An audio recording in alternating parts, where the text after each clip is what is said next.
Because you can't. You're busy on Thursday morning, so. Yes. Yes. So about does that have anything to do with the people who are redoing the floors in your home? No, I have to take. Pincher needs to get groomed, and then I'm gonna get groomed By the same person. Yes. Assuming. Yes. They're a combination people dog groomer, but they'd still put you in the cage, so that's pretty fucked up. But I like it anyway. that does seem kind of fucked up.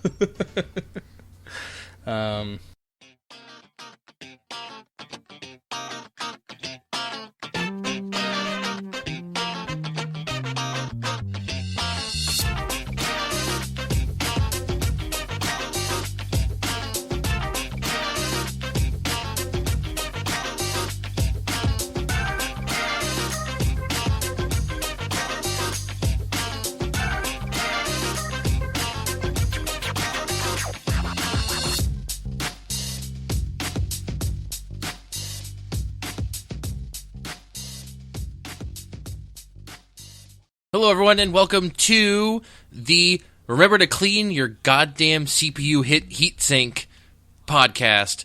Seriously, do that shit. Seriously, do it. It's important. Bum, bum, bum, bum. This is we like to start it off with a little joke, Ryan. That's like kind of our thing. I'm not joking right now. No jokes here today, folks.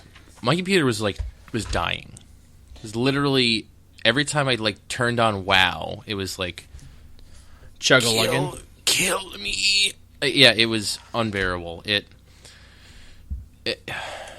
was painful. It was like I was watching it just slip away from me. And you're like, oh, geez, we have to clean those? Yeah, well, funny story. So, I ran the CPU. I was like, it might be the CPU, because graphics card seems to be working fine. Yeah. And whatever. I could probably stand to have more RAM, but... How many RAMs do you have? I have 8 RAMs. That's probably okay. Yeah, I just kind of want more RAMs. Oh, I just found, I usually am using about 6 of it at a time. Oh, engaging 6 gigabytes of it. So I'm like, I want more. I want a little more. Yeah. So and so I ran a CPU, Intel CPU test thing, and did a stress test and everything, and it came out at the end of the day that it was like, oh, it's fine. It's 1 degree Celsius below the maximum heat. And I'm like, that doesn't seem very good. Yeah, usually CPU coolers are really good at cooling CPUs. Well, once I cleaned it, it was 4 degrees cooler than maximum. But it was also a very hot day. You should consider getting some aftermarket thermal paste and reapplying it, because I bet you it's all. Do I have to take off the old stuff? Yeah. I'm not fucking with that. It's really easy. I really don't. I don't want to fuck with that. It's so easy. Just do it. I don't want to touch my processor. It makes me uncomfortable. Oh, come on, Nick. It's like touching your eyeball. Do you want me to do it for you? It's just something that you're not supposed to touch. Yeah, let's do it. Okay. I'll do it for you. Yeah, so I wound up pulling the heatsink out of the fan and clean it with a toothbrush. Ooh. And actually, I tweeted a picture. It was filthy. It was icky. It was pretty icky. Yeah. I was in communications with a good friend of ours who was technologically inclined. Uh-huh. And I was like, yeah, this probably needs to be cleaned. And then he took a minute to respond, and he was just like, oh, you could take the heatsink off the fan? I was like, how do you clean it without taking it off of the fan? It just snaps out. What? You don't know that? Ryan's confused. The heatsink, he hurt himself in his confusion. You know how the heatsink is just a wiggly piece of metal? Yeah. It's just snapped into a piece of plastic with a couple of electronic parts in it that make it spin. So he was telling you to take the fan out? No, he was like, clean it. Oh. He advised that I clean it. And at that point, I'd already come to the conclusion that might be the problem. Yes. And so I started doing it, and I found a guide online, and it was like, oh yeah, just pop the piece of metal out of the clips that hold it to the fan. Yeah, okay. And then he was like, I sent a picture that I tweeted, and he was like, what? The heatsink comes out of the fan? And I was like, I don't know how else you would clean it, honestly.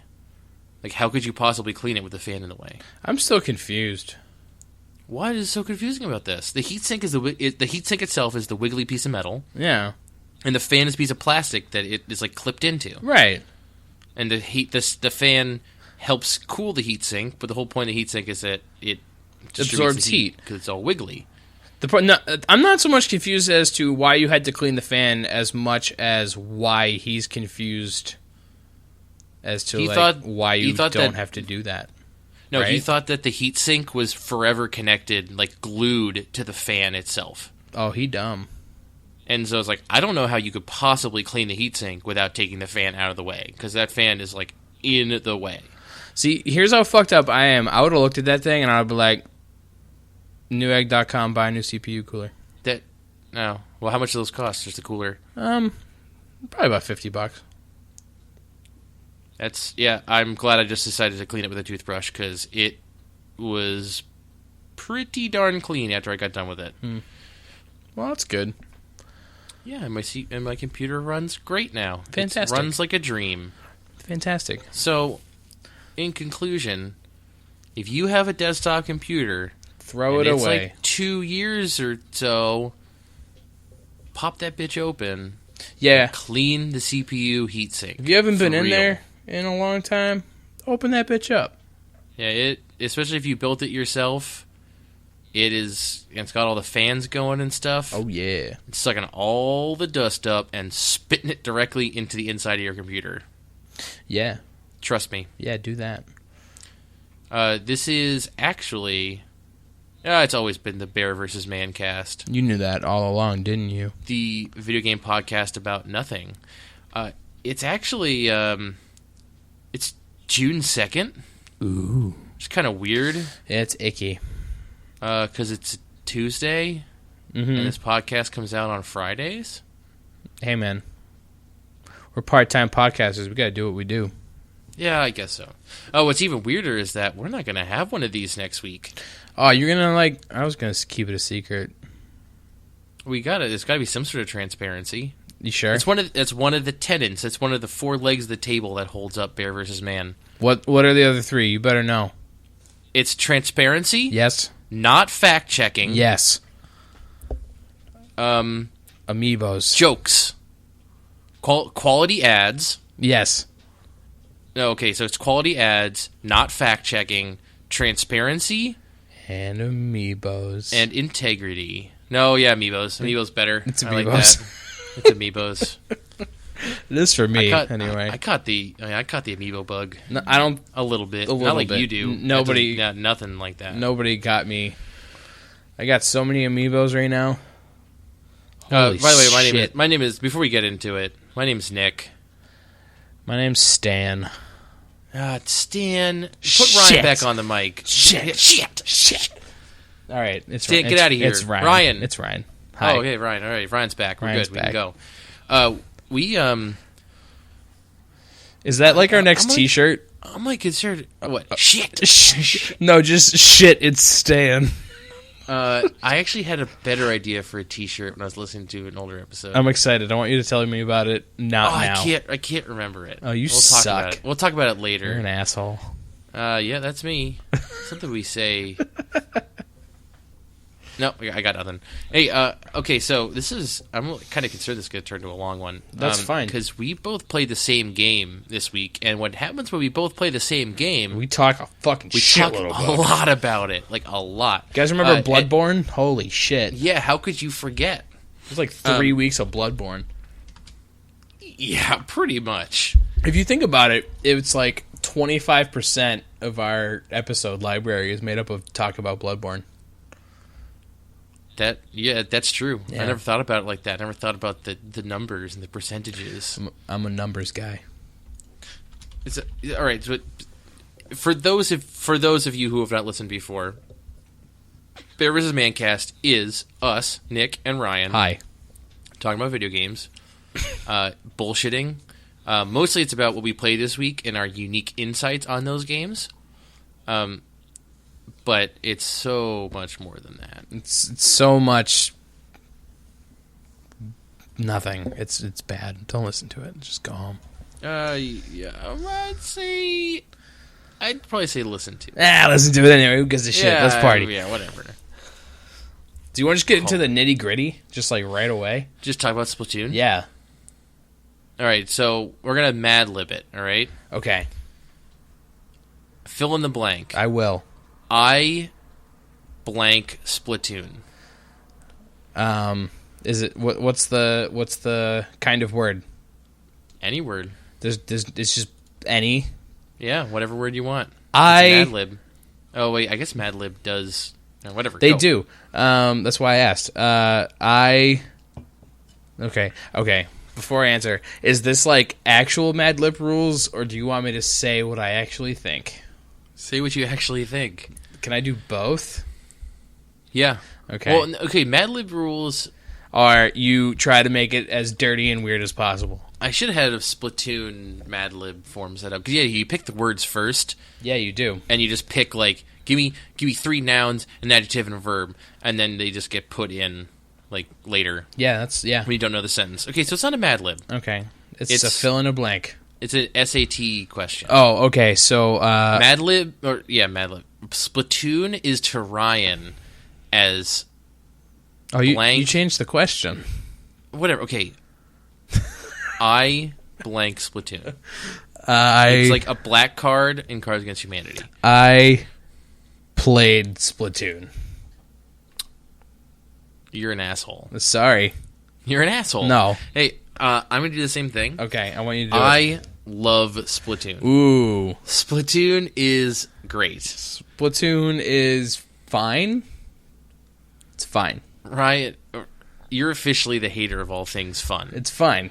It's good. It's great. It's good, but it's fine. It's fun. It is fun. It's fine, but it's fun. Now, should I? You're an asshole. Yeah. Should I? I prepared some clips from previous episodes where we talked about Splatoon for a second. Should we play those now or later? Right now. Right now? Okay.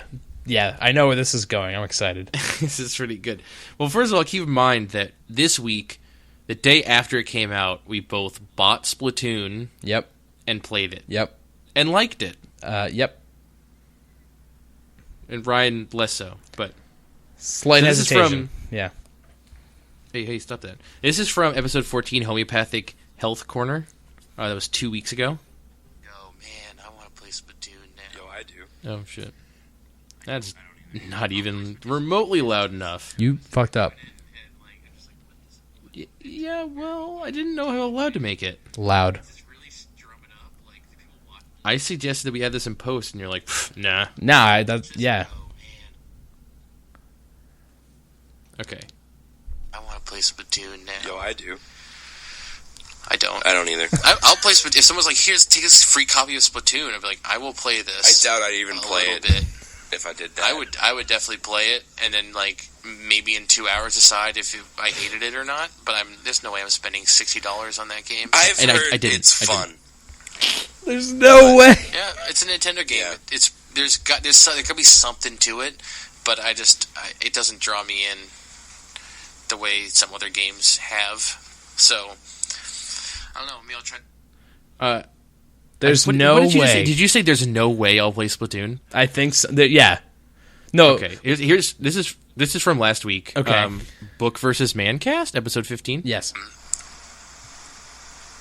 It's an interesting concept, and bless Nintendo for making a new IP, but yeah, whatever. All right. Whatever. Yeah, I'm probably not gonna play it. Not. Yeah. I'd play it. Like I would definitely play it for free. I want to see what it's about, but I'm not. You're not going to get me to pay money for it. Yeah, totally. Shit, I did that. All right, tell me about that PC game you played. Real quick. Full disclosure, because of transparency and all that, I did pay money for Splatoon. Yes. So did I. I did not pay $60 for Splatoon. I did. Because I already had eShop credit, and so I want to pay a board that I was kind of comfortable with at first, and then I bought a freaking amiibo. Yeah, I was going to say, how much was your amiibo? Because it was $12. Okay. Or $13, whatever. I also want to say that we've said that before on a previous podcast, like before even like 2 and 1 week ago. We were both fuck Splatoon. I did, yeah. At one point, I was talking about how I went to GameStop, and the lady was like, "You want to pre-order something?" Like it Splatoon. Was that. I was like, meh. No, not really. It looks, and she's like, "It looks good." I was like, "It looks fine," which is, I'm pretty sure, a direct quote. That she said right. It looks. Yeah, she said it looks good, and I said, "It's all right. It looks fine. It looks great. Whatever, fine. Yeah, it looks decent. Don't want to pay for it.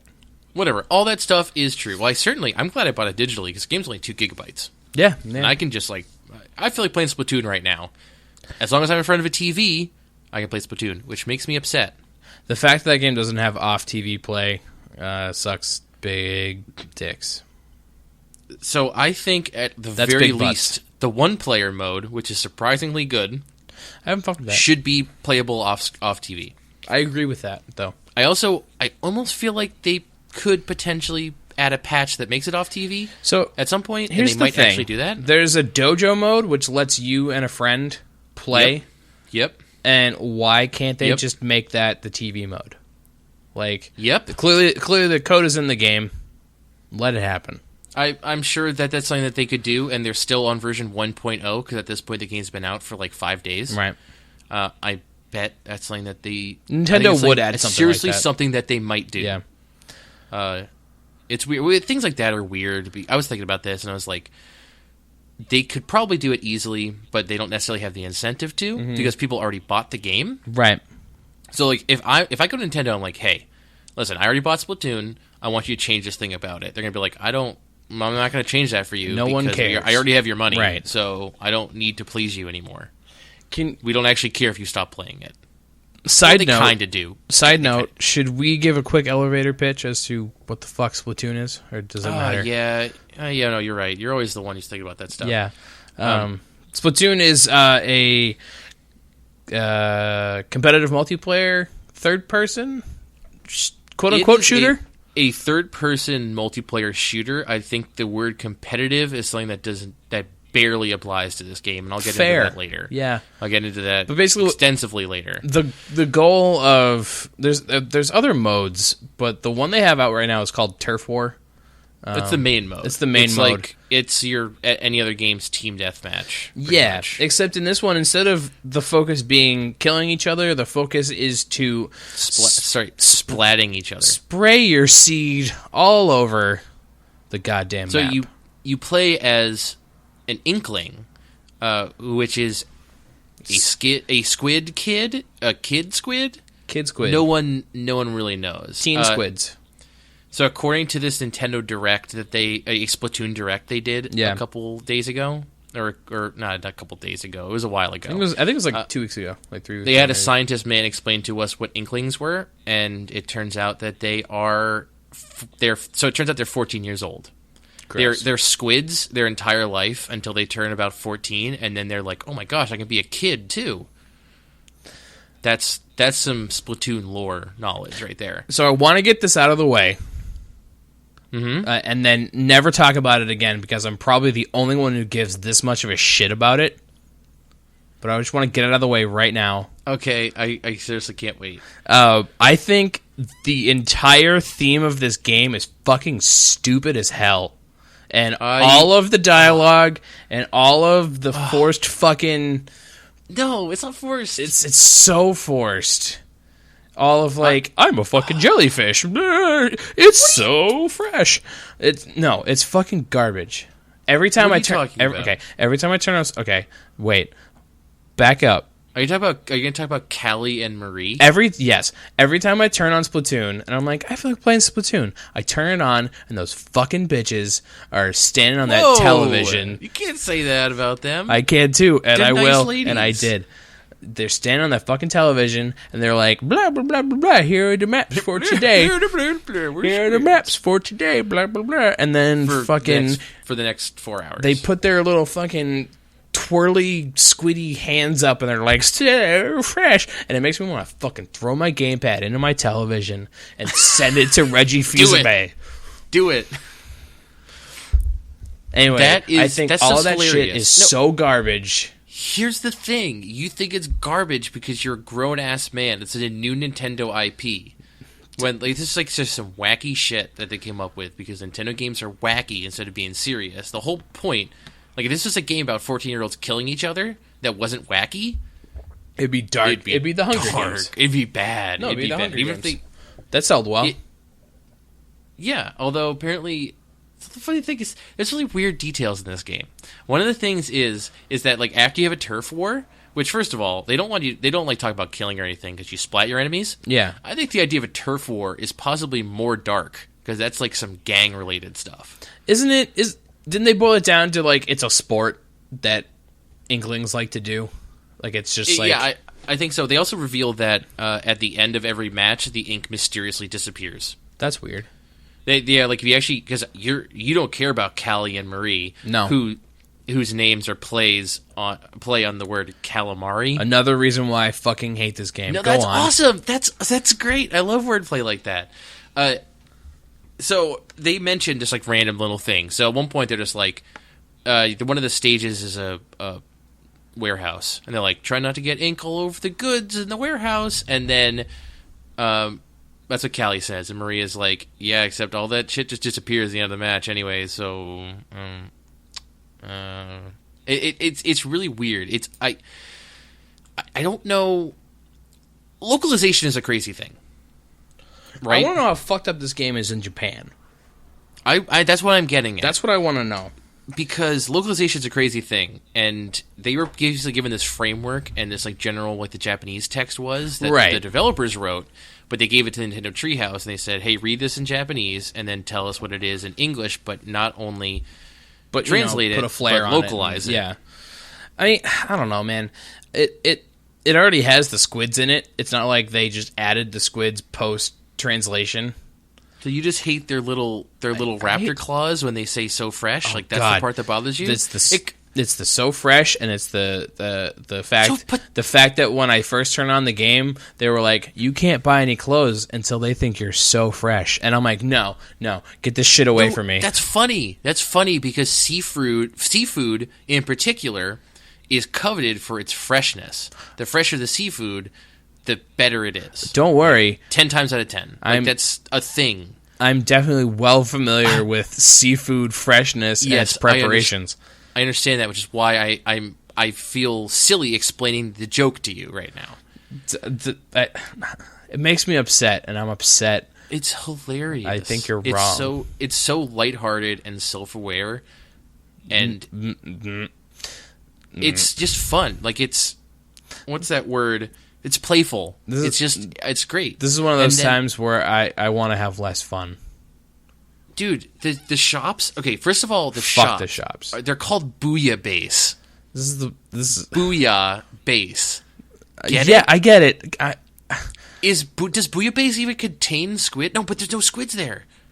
No, it's Booyah Base is. I think it's monkfish. It's a seafood stew. So I think it has like everything in it. Monkfish and lobster. I don't know if it necessarily has calamari in it. I think it can. Booyah Base. Here, let me look it up while you talk about it. The store owners are awesome and hilarious. There's a shrimp that he may have already been cooked. Like I can't tell if that's supposed to be like. I don't ever seen a shrimp that hasn't been like prepared already. Mm-hmm. I don't know if shrimp have fur, but he kind of looks like he's tempura battered. Either way, he's got like 10 feet, and they all have shoes on them. It's hilarious. And then there's Anne, the anemone, and she's got a fish in her hair named Mo. I'm just upset. I'm all upset. So kawaii. Oh, you really? Yeah, dude. That's where we're going today? It's awesome. Dude, it's awesome. I actually legitimately like the world that they've created for Splatoon. I'm really happy someone does. I don't know if I'm like itching to be like, I need more Splatoon. Like I can't wait for Splatoon 2. But I think it's like so much fun, that world. Yeah. And then people have you ever like just walked around and read the Miiverse posts? No, I refuse. I run straight to the lobby. It's so funny. It's not funny. It's just the craziest thing. Like there's like a lot of Squidward memes happening. Yeah, Squidward. That is definitely the number one. So there's two major memes that have come out of it. Bush did 9/11 is all over the place. Apparently, I've seen that. I haven't seen that at all. Game. I saw a screenshot where you know how sometimes the Miiverse posts are like graffiti in game. Yeah. Someone was just like playing Splatoon and then you saw Bush did 9/11 like graffitied on the wall. Bush did 9/11 is a big one. Squidward is that huge. Is good. Squidward and SpongeBob in general is huge. Yeah, in that, which I'm not surprised. Squidward's the big one, and there's this meme, I don't even know what to call it, but it's like basically like, am I a squid or am I a kid? Oh, it's like an identity crisis of some kind. I think it's from that song that like the song in the game. There's a song in the game with lyrics. Yeah, hold on. I don't know what you're talking about. Either way, I think it's funny. Like I like where people are going, and Miiverse is just such a fascinating thing. There's a great Twitter account called Bad Miiverse Posts.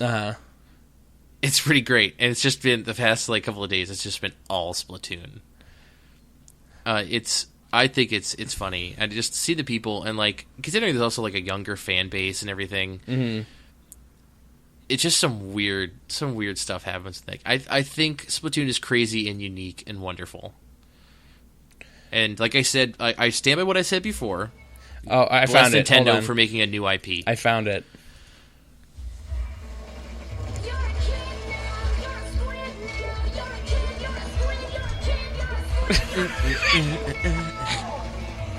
That's really obnoxious. Yeah, it's fucking terrible, but I think that's where that's from. What is that? Is it like an adder? It's the commercial for the game, like on the television. Wow. Yeah, it's bad. Nintendo America has got a. That's a crazy thing because this game comes from Japan. Nintendo America has to market it to us. Yeah. To get us to play it in a totally different way than Japan does. Can I complain one more time about how this game looks? And the setting, or just the look? It's like the look and like, okay, so I hate all the clothes. Dude. Because they're trying to be like, oh, we're like edgy skate park teenager squid kids. It is too. Don't fucking... skateboard? Do you think it's skateboarding? It's super like skateboard punk inspired. No, that's just what... It's more... It's not skateboarding. That's just what the kids do these days?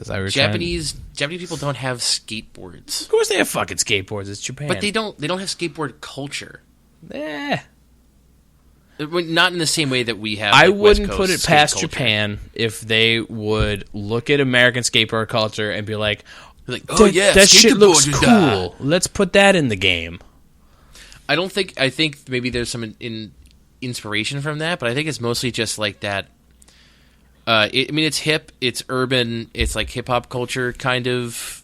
Like the very iconic. I bought one of the 2-star things I bought today was like a high, like kind of a high collared, like long sleeved red checkered shirt. Yeah, that's very.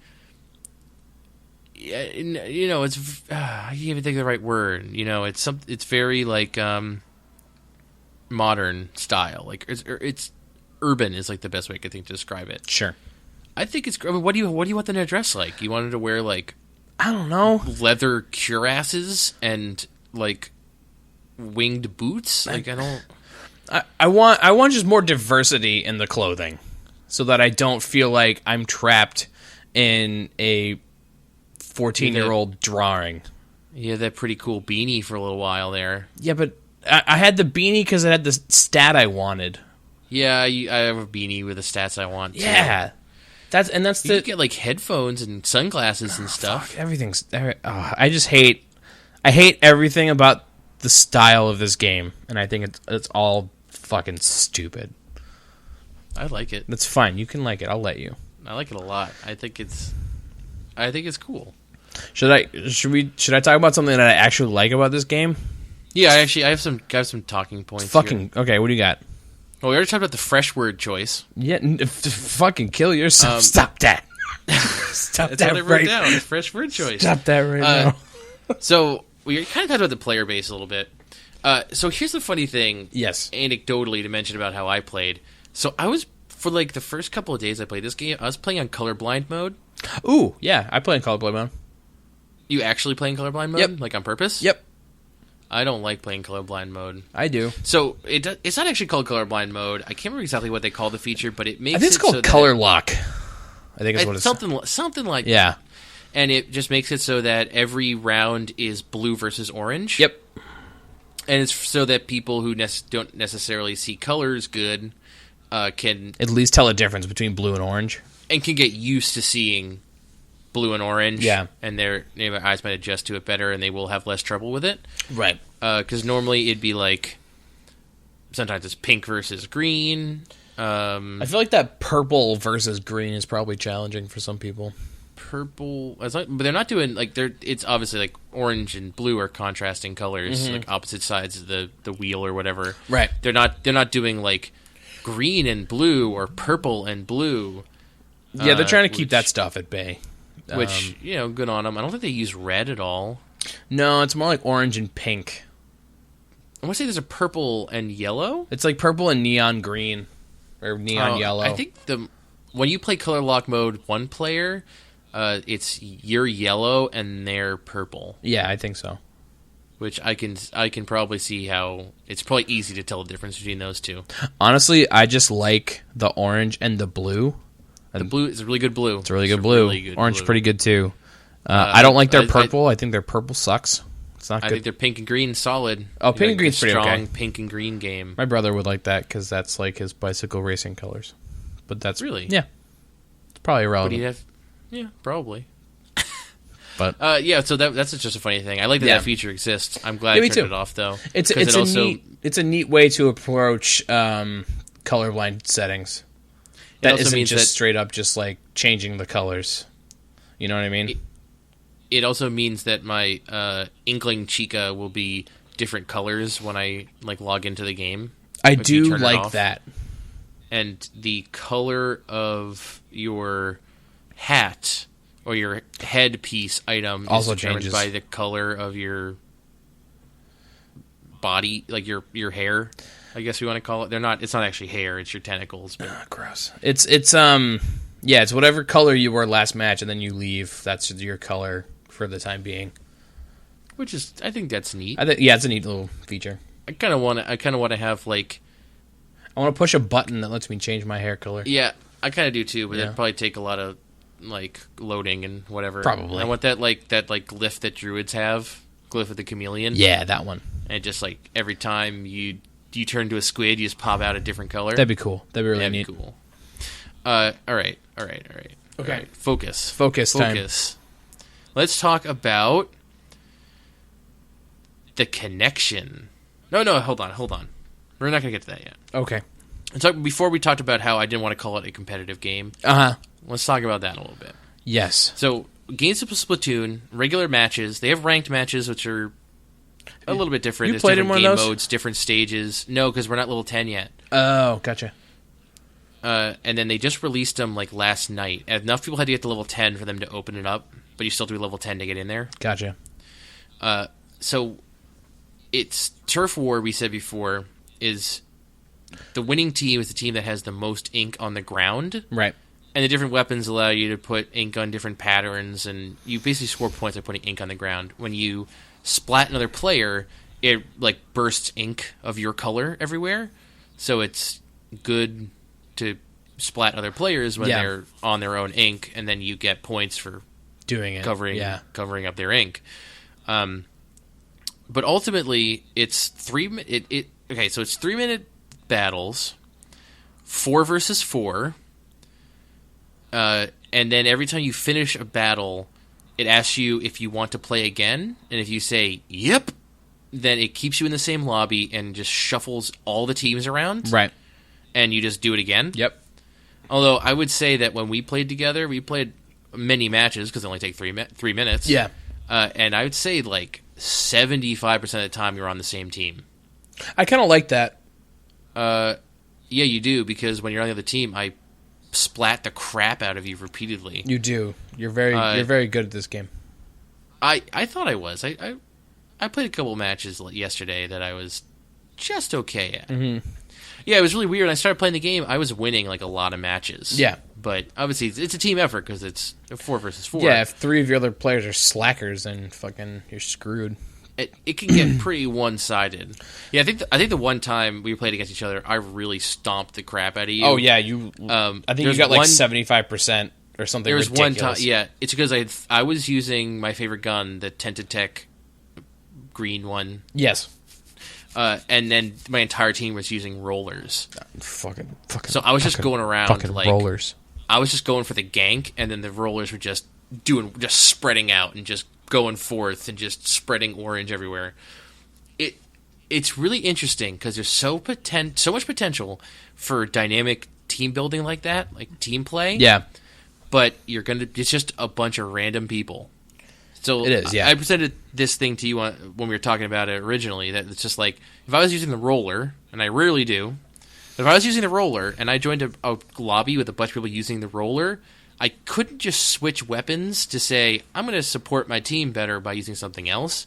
If I wanted to switch weapons, you have to back all the way, or not all the way out. You have to back out of that lobby. Yeah, and then change your equipment. Yep. And then hop back in. And then say, put me back in a random game. And there's no, like I'm used to playing other like competitive online shooters.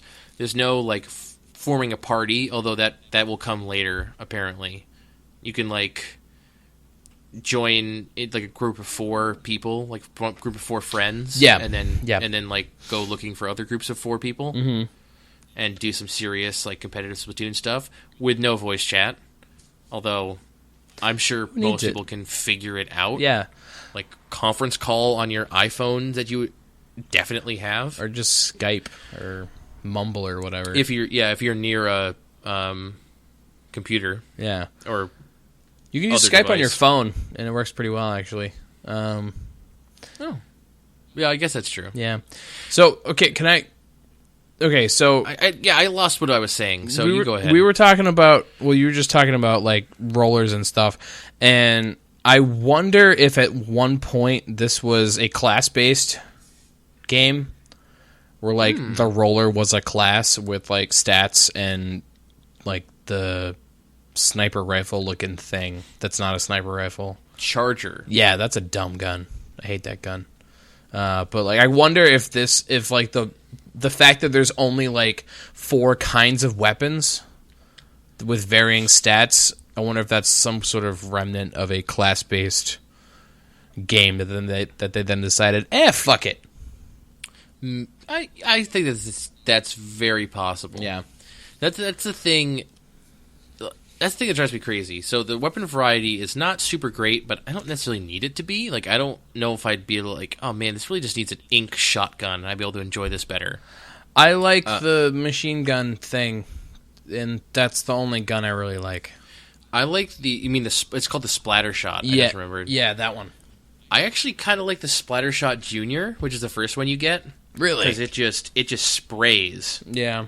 And it's really good for coverage. And if you get close enough, like you'll just mess somebody up.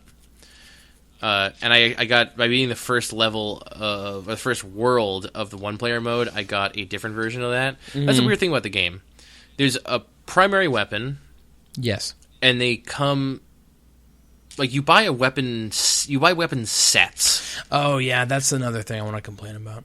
It's kind of annoying, but I think at a certain point, once you have all of them, because there are a lot of different sets, once you have them all, you'll probably have a combination that you're pretty okay with. From what I can tell, like the same kinds of guns won't have that much differences in like power versus players. It's mostly about like the distance and the rate of fire that it shoots.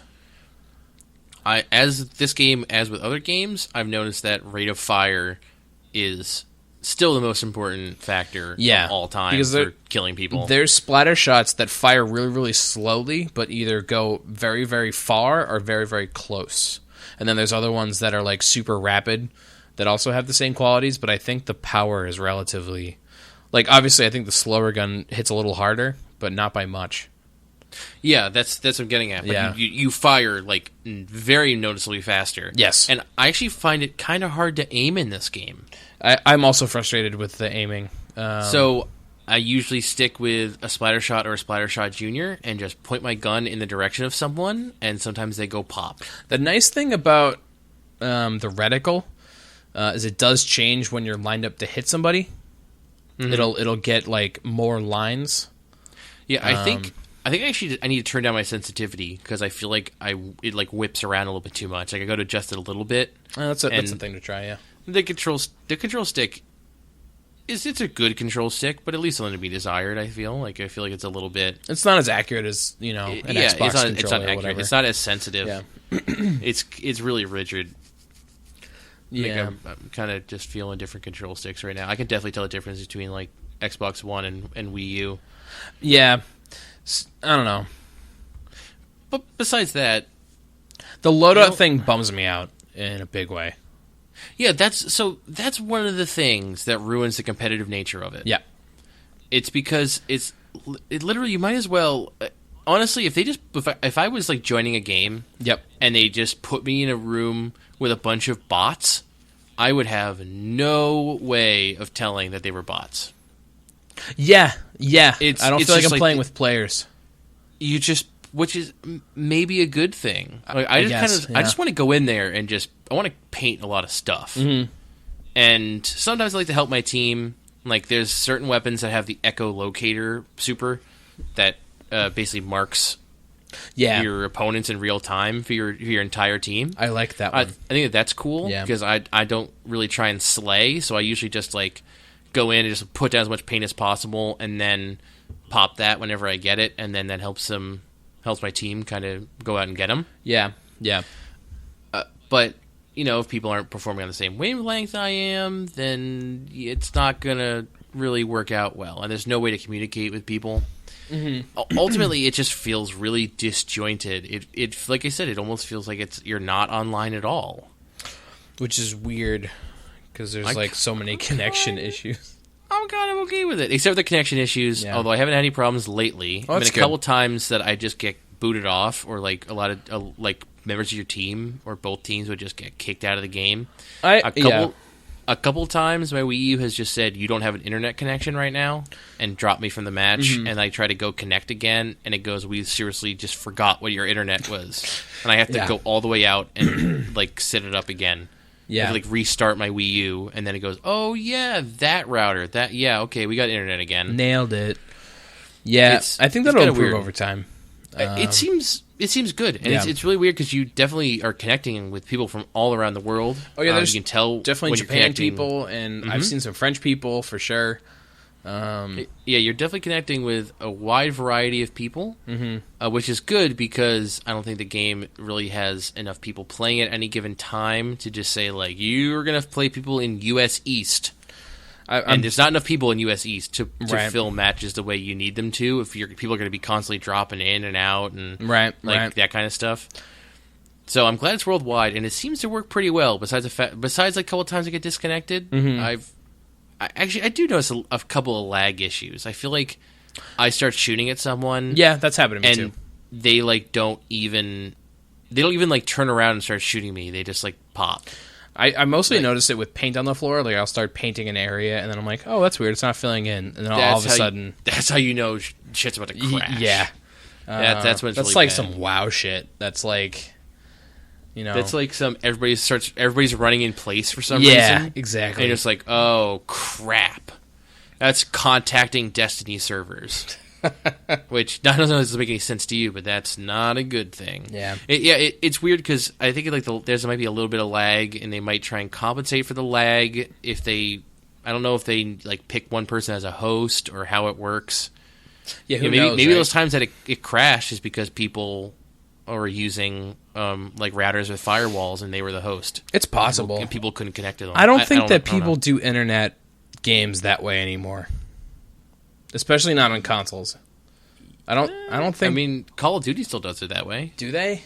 There's I don't actually know what being the host means. Yeah, but there is a host. You still get someone leaves a game who's the host. It still say migrating host. Yeah, But those games also specifically try and pick someone as close together geographically as possible for obvious reasons. Of course, but there's millions of people playing those games, so you can do that.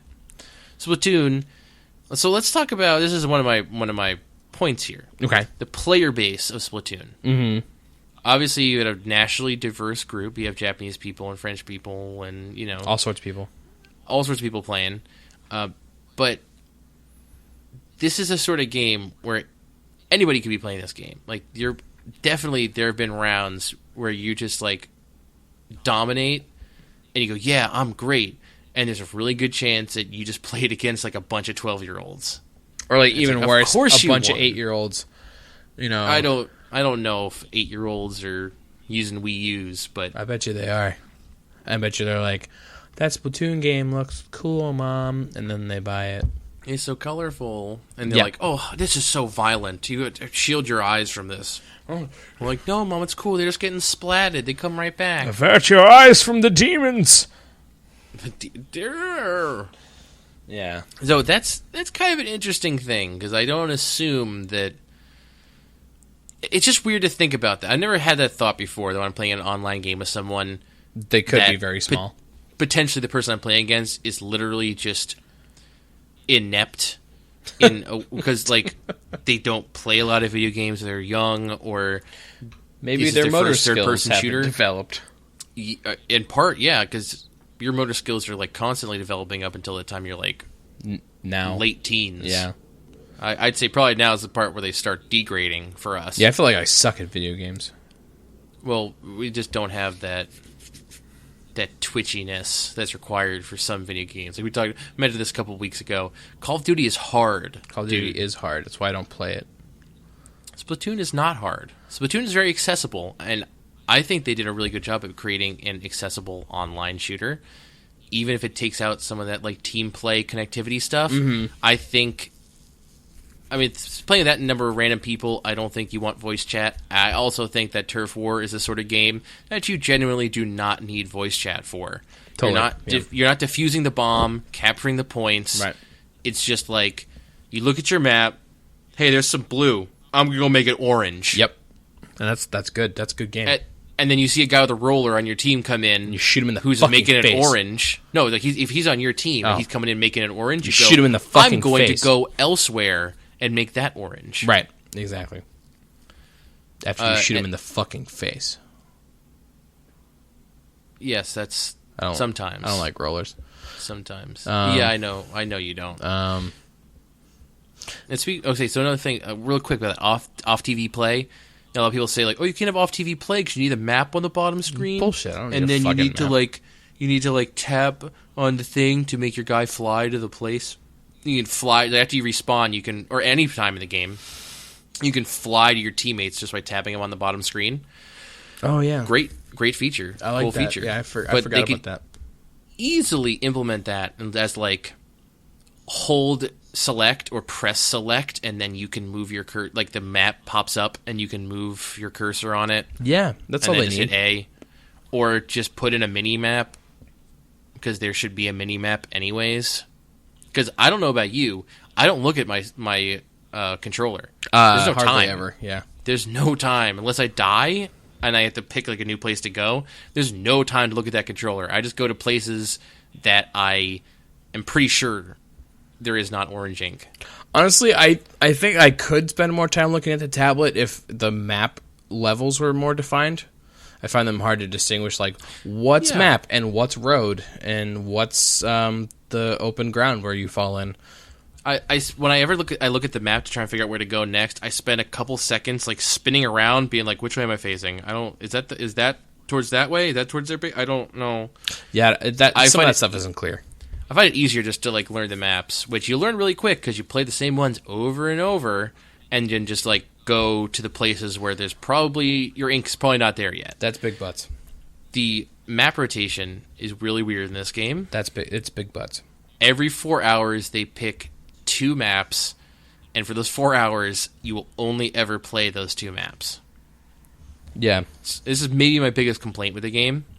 It's one of mine too. And I kind of don't even care, except for when there's really, really bad ones all the time. Like, at certain points, certain combinations where I don't like either of the maps at all, and I get really pissy about it. Yeah, Arowana Mall is my favorite. Is my favorite map. I don't know if you may have never even played on it. I don't think I have. When I first got the game, that was one of the ones in the rotation, and I played on it a bunch, and it's super fun. Mm-hmm. Other ones are good. Like Salt Spray Rig is garbage. Salt Spray Rig is garbage. It's just a dumpster fire. I hate that map. The new one that's like a port something or other that they added last night. That one's fine. The skate park one is really good. I like the skate park one. As a general rule, I like the maps that are long and narrow. You're gonna love Arowana Mall, dude. Oh, I'm excited. That map's awesome. I love that map. I can't remember the other ones right now. There's probably one I haven't even played yet. It's probably got a squid name. They're not all squid name. They're fish. They're seafood puns. They're seafood puns. They're sea life puns. Yeah, that's how I feel about it. Okay, let's talk about. So we talked about the connection. Yeah.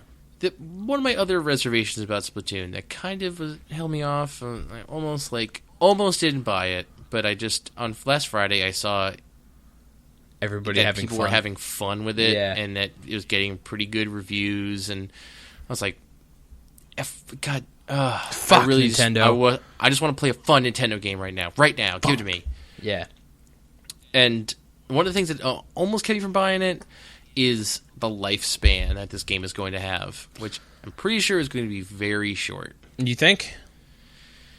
Shorter than most shooters, I would say. I mean, there's going to be a couple stragglers who have nothing to play but this game. I guess. I.e. children. Yeah. And they're just like, I don't have anything to play except for this one game, so I'm just going to continually play it forever. And we can always count on them to matchmake with us. But, man, like, I could see people just, like, giving up on it super fast. Like, they'd be like, well, I played Splatoon. That was fun. And then just, like, putting it down forever. I think the thing that's ultimately going to kill this game is that currently it seems to be, like, a third-person shooter that Nintendo has made a lot of changes to, and they're not necessarily all good. Like, you don't get a huge selection of maps. You don't get to pick your own loadout. It's too hard to change gear on the fly. There's like a lot of things in this game where Nintendo was like, nope, we have an idea of how we want this to work, and fuck everybody else. Well, it's because it's different that it does work. I don't even think it's that different. If you were playing like a Call of Duty game that was like teams of 5 versus 5 playing Demolition, and you had team chat and everything, where they're like, but you can't change your loadout anymore, that would not work. But because it's just like a faceless, just jump in with some people and then play the game thing, and then jump back out and have them leave and whatever, I think it works just fine. It's like Smash Bros. Online. Sure. It's just like faceless, and you just play against someone that Nintendo tells you is a real person, and you just trust them on it, and you have fun. I don't know. I don't know. But I could really see, like, you know, in less than a week, everyone was talking about Splatoon last Friday. You know, Twitch was like taking over. Like, everyone's playing Splatoon on Twitch. Yep. I don't think it has the longevity. You know, like, people are gonna be playing like League of Legends and stuff on Twitch forever. Forever, literally, yeah. I think in a month's time, no one's gonna be playing Splatoon. At least not in that capacity. There'll definitely be people on like playing the game. But you know, I don't think it's a system seller. I don't think it's really. I think it's got some longevity issues. Yeah. Especially considering the player base and their attention span. Although you might, like I said, you might have those people who don't have any other games to play because they're children. Yeah, right. And I think there is a fair amount of playing to be had. You know, I played kind of a bunch, and I'm only level 9, so I can't imagine getting to level 20 takes. Is that the max level? I believe so. And then you have the one-player mode, which I want to talk about. I don't think you've played any, right? I played one level. It's pretty fun. It's fine. All right. It doesn't really do anything for me. No, you think it's fun. Yeah, it's whatever. It works. I don't know if it's inherently as fun as just jumping in 3 minutes and just going like, and just it's like not. spraying. It's ink. really not. It's not. It's not as fun, but it's actually. I think it's remarkable. You haven't fought any bosses yet. No, I haven't played it as that much either, but the first boss was pretty great. It's very much a Nintendo boss. They find the weakness sort of thing. Hit it 3 times and it's dead. Yeah, but it changes a little bit every time, Mm-hmm. and it's like a part puzzle. It's not just like shoot him enough until he's dead. It's not like Destiny where you're just like just unload on him until he's dead. Right.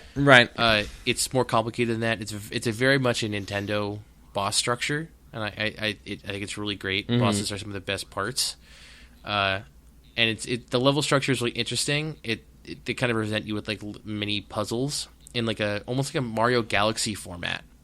Yeah, They give you like a section, and then you go to the next section, and you do the thing and collect the things, and then I think it's pretty cool for a game that may not have ever had one player in it.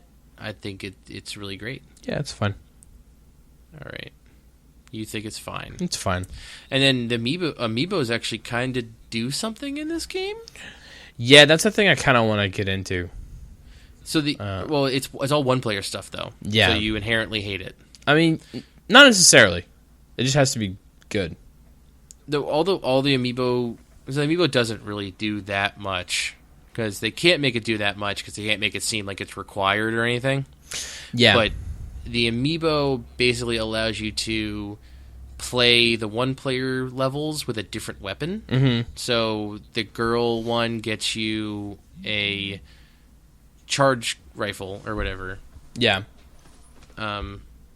Lame. And then the other one, the boy one, gets you levels with the roller, and I don't know what the squid one gets you.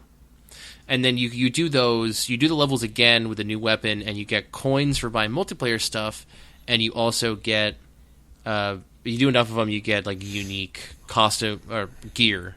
So like the girl unlocks like a school uniform. Yeah. And the boy unlocks a samurai outfit, Mm-hmm. and I think the squid unlocks like a robot man suit. Oh, yeah, I think I've seen that. Which looks all right. Yeah. I don't know if that's really the main appeal, but it's kind of cool. You can play one player and earn coins doing it, because I'm starting to find that I need a lot of coins to buy for gear what I'm you want. doing. Yeah. Yeah, it's just stuff's getting expensive, and then like the weapons are already pretty expensive, but the more you get on, like every level you get access to a new weapon set, and then the price of them goes up and up and up real quick. Yeah. Which I don't even know. I think we started talking about weapon sets and then forgot. We didn't finish it. Yeah, I kind of went into it. Or we didn't explain it. Well, I went into it a little bit when I was getting grumpy. It's basically real shit that you can't just pick a gun and pick a special and pick a secondary and pick all that shit. It sucks that you can't do that, and they're all tied to a gun.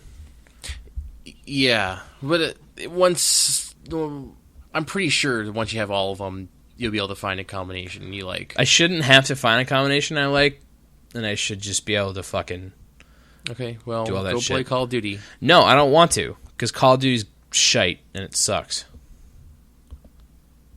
It's too hard. It's not fun.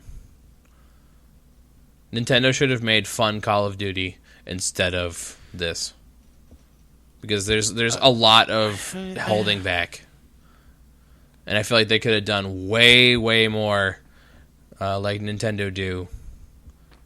You're really looking at this as a half glass empty. I'm looking at this like I ordered whiskey and they gave me milk, kind of thing. Shut up! No, you knew what you were getting yourself into. You knew you were playing a Nintendo game. Yeah, but I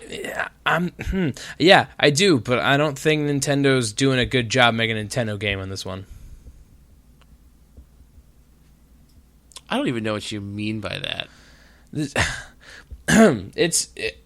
It feels so reserved, and it feels so like this is clearly an experiment, and this is, we've tried to make it the way we want, but at the same time we're trying to appeal to an audience. And so I feel like in trying to appease everybody, nobody's happy. Maybe just Ryan's unhappy. What do you think that they held back on? That they said like, "Oh man, the game would be so much better if we did this." It's not what they said. It's just like it's like I said before. There's like a very few numbers of maps. There's not a lot of gun variety, and there's not even a lot of secondary weapon variety. I think the matches are too short. Well, that's just like your opinion, man. I know. This is all part of the game. I know. You're used to. I mean, if third-person competitive online shooters didn't exist and you play this game, you wouldn't have those preconceived notions of game length and stuff. Yeah, but like I haven't even played one of those. Like I haven't played in a long time. Like I barely played the new Call of Duty. Not that that's like even related that much. Yeah, no, it's not. Yeah, I don't know what to tell you, man. Like I want you to like this game more. I'm just not blown away, and I always expect Nintendo to blow me away. You're just thinking about it the wrong way. I don't think that's true. You're looking at it the wrong angle. I don't think that's true. You went in there with expectations. I actually went in there with no expectations. Well, you expected them to be able to let you choose your sub-weapon, special, and primary. No, I didn't expect it. I'm just disappointed when I couldn't. And I was disappointed when I log in yesterday at 2 days ago at 2 in the afternoon, and I'm like, oh, it's these maps. And then I log in at 9 a.m. the next morning. I'm like, oh, it's the same 2 fucking maps, which is why I sent you that text message. I was like, it's really garbage. You get 2 maps a day. I think that was just a grand coincidence. Yeah, but it still casts a poor light on my opinion of the game, because that shouldn't happen. Yeah, I don't actually know the formula of how they mix up the maps, or if they come in pairs necessarily, or I think they do. I think they're they pair either a big fat one with a long skinny one, or I don't know how they do it either, but that's what it seems.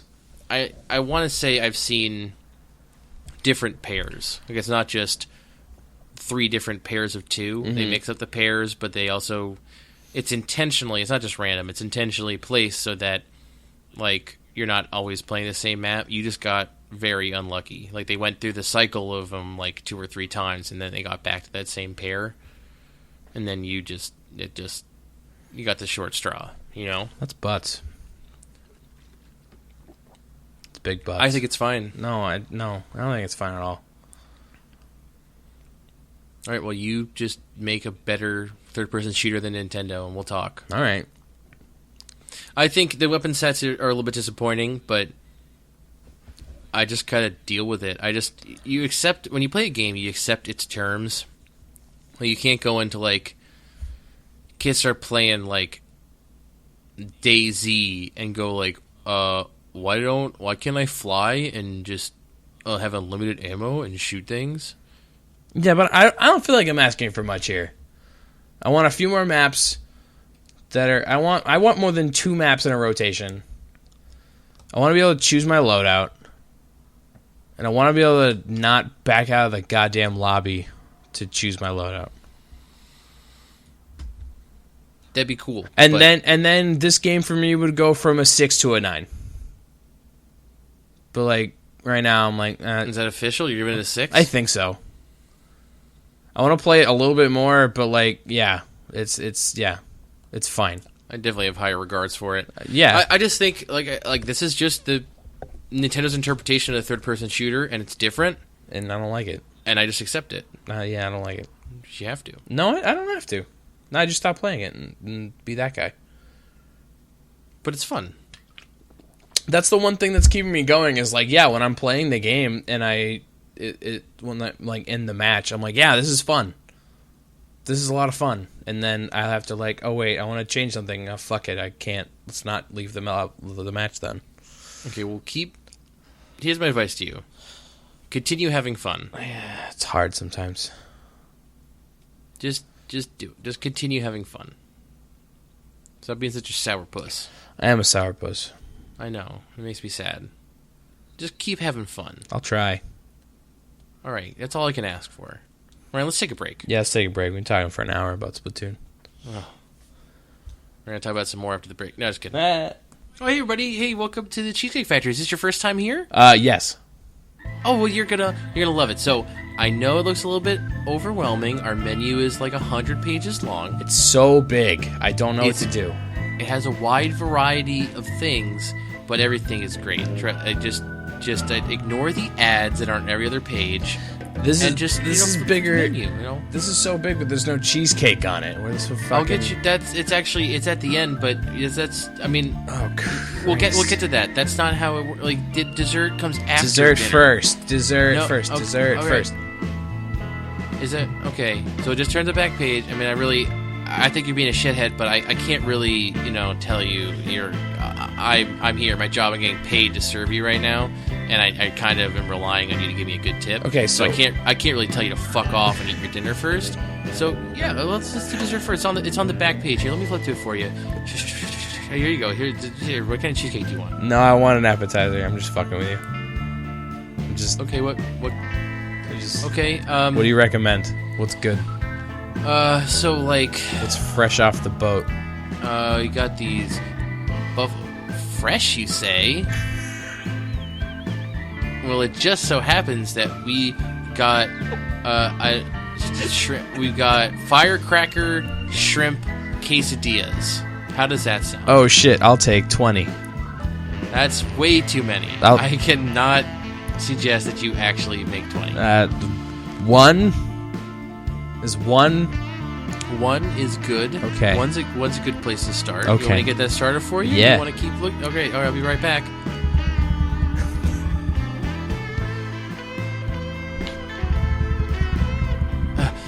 No, it's really high-paced energy work environment. Are you like a small rabbit that was like? No, I was just running really fast, dude. I think the Energizer Bunny wants his bass drum back. Here's your firecracker shrimp quesadillas, sir. Enjoy. Is there anything else I can get for you? A giant cocktail. How big we talking here? Like a triple. A triple. All right, I'm just gonna put it like. Wait, what do you want? What are we talking about here? This shit's so hot, my mouth's on fire. What kind of cocktail you want? You want like a vodka tonic, an old fashioned Manhattan. You want triple Manhattan? I'm just gonna pour it. How you take it? Yeah, how you take it? Ice down, pour, shake it on the rocks. Stirred. Okay. In my mouth. I'm just gonna bring a bottle of whiskey, and then I'm gonna bring the other things that are in a Manhattan, and I'm just gonna place them directly in your mouth. Does that sound okay? This is satisfactory. This is what we live to serve at the Cheesecake Factory. Cheesecake Factory, we got a million things on the menu, and there's even sometimes cheesecake. And if you want to get drunk, you can do that here, but it costs a lot. Oh boy, sign me up for every Saturday. Cheesecake Factory, a really expensive place to drink. Okay, we're back on the Bear vs. Man cast. Once again, thank you to our sponsors, the Cheesecake Factory. Couldn't do it without you guys. What a good sponsor. Ryan, I got like other games to talk about that aren't Splatoon. Do you though? Yeah, I do actually. I played some really interesting games. Okay, tell me about. Did you also play some good games? I played a complicated game. Ooh, you know what? Let's hear about the complicated game. I played. I didn't play a lot of it. That's Mostly okay. I'm not mad. Mostly because time, but yeah. Massive Chalice. Oh, I was gonna play that game. Yeah, that game is free on Xbox One. Yeah, it's free right now, and it looks neat. And it just came out. It did, yeah. So yeah, you can get it for free right now with Xbox Game for Gold on Xbox One. Let me tell everyone about Massive Chalice. That's great. Let's do it. It's stop me at any point here because I never actually played it. It's a strategy RPG. Yes, where you control like a family or kingdom or something like that. You're controlling a kingdom of different families. Right, so the second part of what I said. Yeah. And your different units are like related sometimes, and they have babies, and then those babies become your new units, and then your old ones that are like really good die. Kinda. Yeah. They like just die. They just pass of old age. Is there like Fire Emblem style permadeath in that game? Yes. Oh, dude, no. It like doesn't matter because you do a match or you defend your territory from the thing that's bad. I can't remember what it's called. It's like your kingdom is surrounded by this like blight thing. It has a name, but I can't remember it. And it takes hundreds of years for it to like manifest and attack something. And so you do that, and then somebody dies. The only thing that happens is that they can't pass on their genes. But like, if they're from a family that has like a brother or something, you're fine. They'll still like have a lot of the same attributes.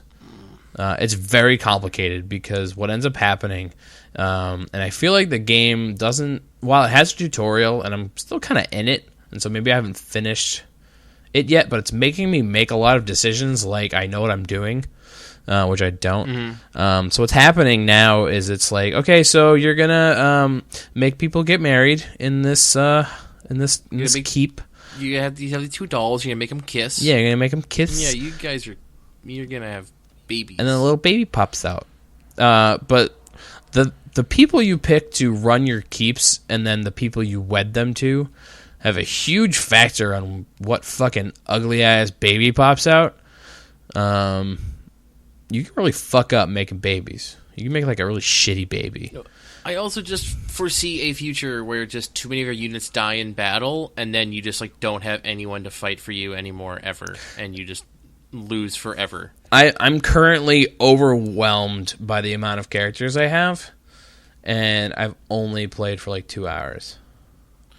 I feel like there's a sort of game that might peak, and you get to a point where like certain of your dudes are strong enough to fight the guys, and then like some of them die in battle, some of them die of old age. I don't think there's way more dudes than I know what to do with, because what's happening is before a battle happens, I feel like it's roughly 40 to 70 years, and so what ends up happening is if you have even between battles, yes, wow, yes, this game takes a huge amount of like in-game time. Wow. So like you start at year like 200 with an army of like 20 dudes. Approximately what age? Between like 18 and 45. So that guy, anyone who's level 45, or anyone who's age 45, that guy's toast by the time the next battle comes around. So you just put him in your battle team, and then if he dies, whatever. I guess so. Or there's another thing you can do is you can sagify someone, which means to put them in a building that makes your research go faster. So like if you put all your old dudes in there. But anyway, so you'll like put two people in a house, and then they'll probably make like 3 to 7 children by the time you actually have to fight again. And then if I already have like 3 keeps, and then they're all getting fucking loads of babies. Just like my concern with that babies. is like if you have like all these level 1 babies, and you're like go forth and fight. If the monsters are like even relatively strong, that's what I'm not saying that the game hasn't countered for this, but this is my concern. Like because we were talking about Fire Emblem earlier. It's not like that. I relate every game back to a game I know that's like it, and it's just like they give you like, hey, here's this guy who's level 1. It's completely not like that in every stomped. single way, it seems. Because as the years go by, your babies are training in their keep, and that gives them bonus points, it seems. And there's less like stats as there is your level ups provide additional abilities for your basic classes. It doesn't seem like the level of your units is so important because they just fucking die of old age by the time you fight again. Yeah, I guess it's sort of like if they thought that that's how it worked, and they planned a way to like, or the enemies never really get that much stronger. It's kind of like that. It's sort of like a perpetual level 1 game where I think the progression comes in during the mating process. And so, like, if you teach your one dude how to charge, instead of him, like, having to teach somebody else that, he just passes that along as, like, a genetic trait, which makes no fucking sense.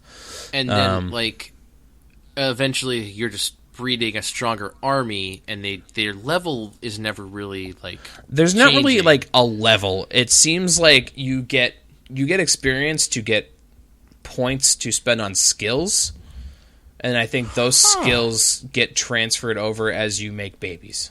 This is fascinating. I want to play this game more now. You should.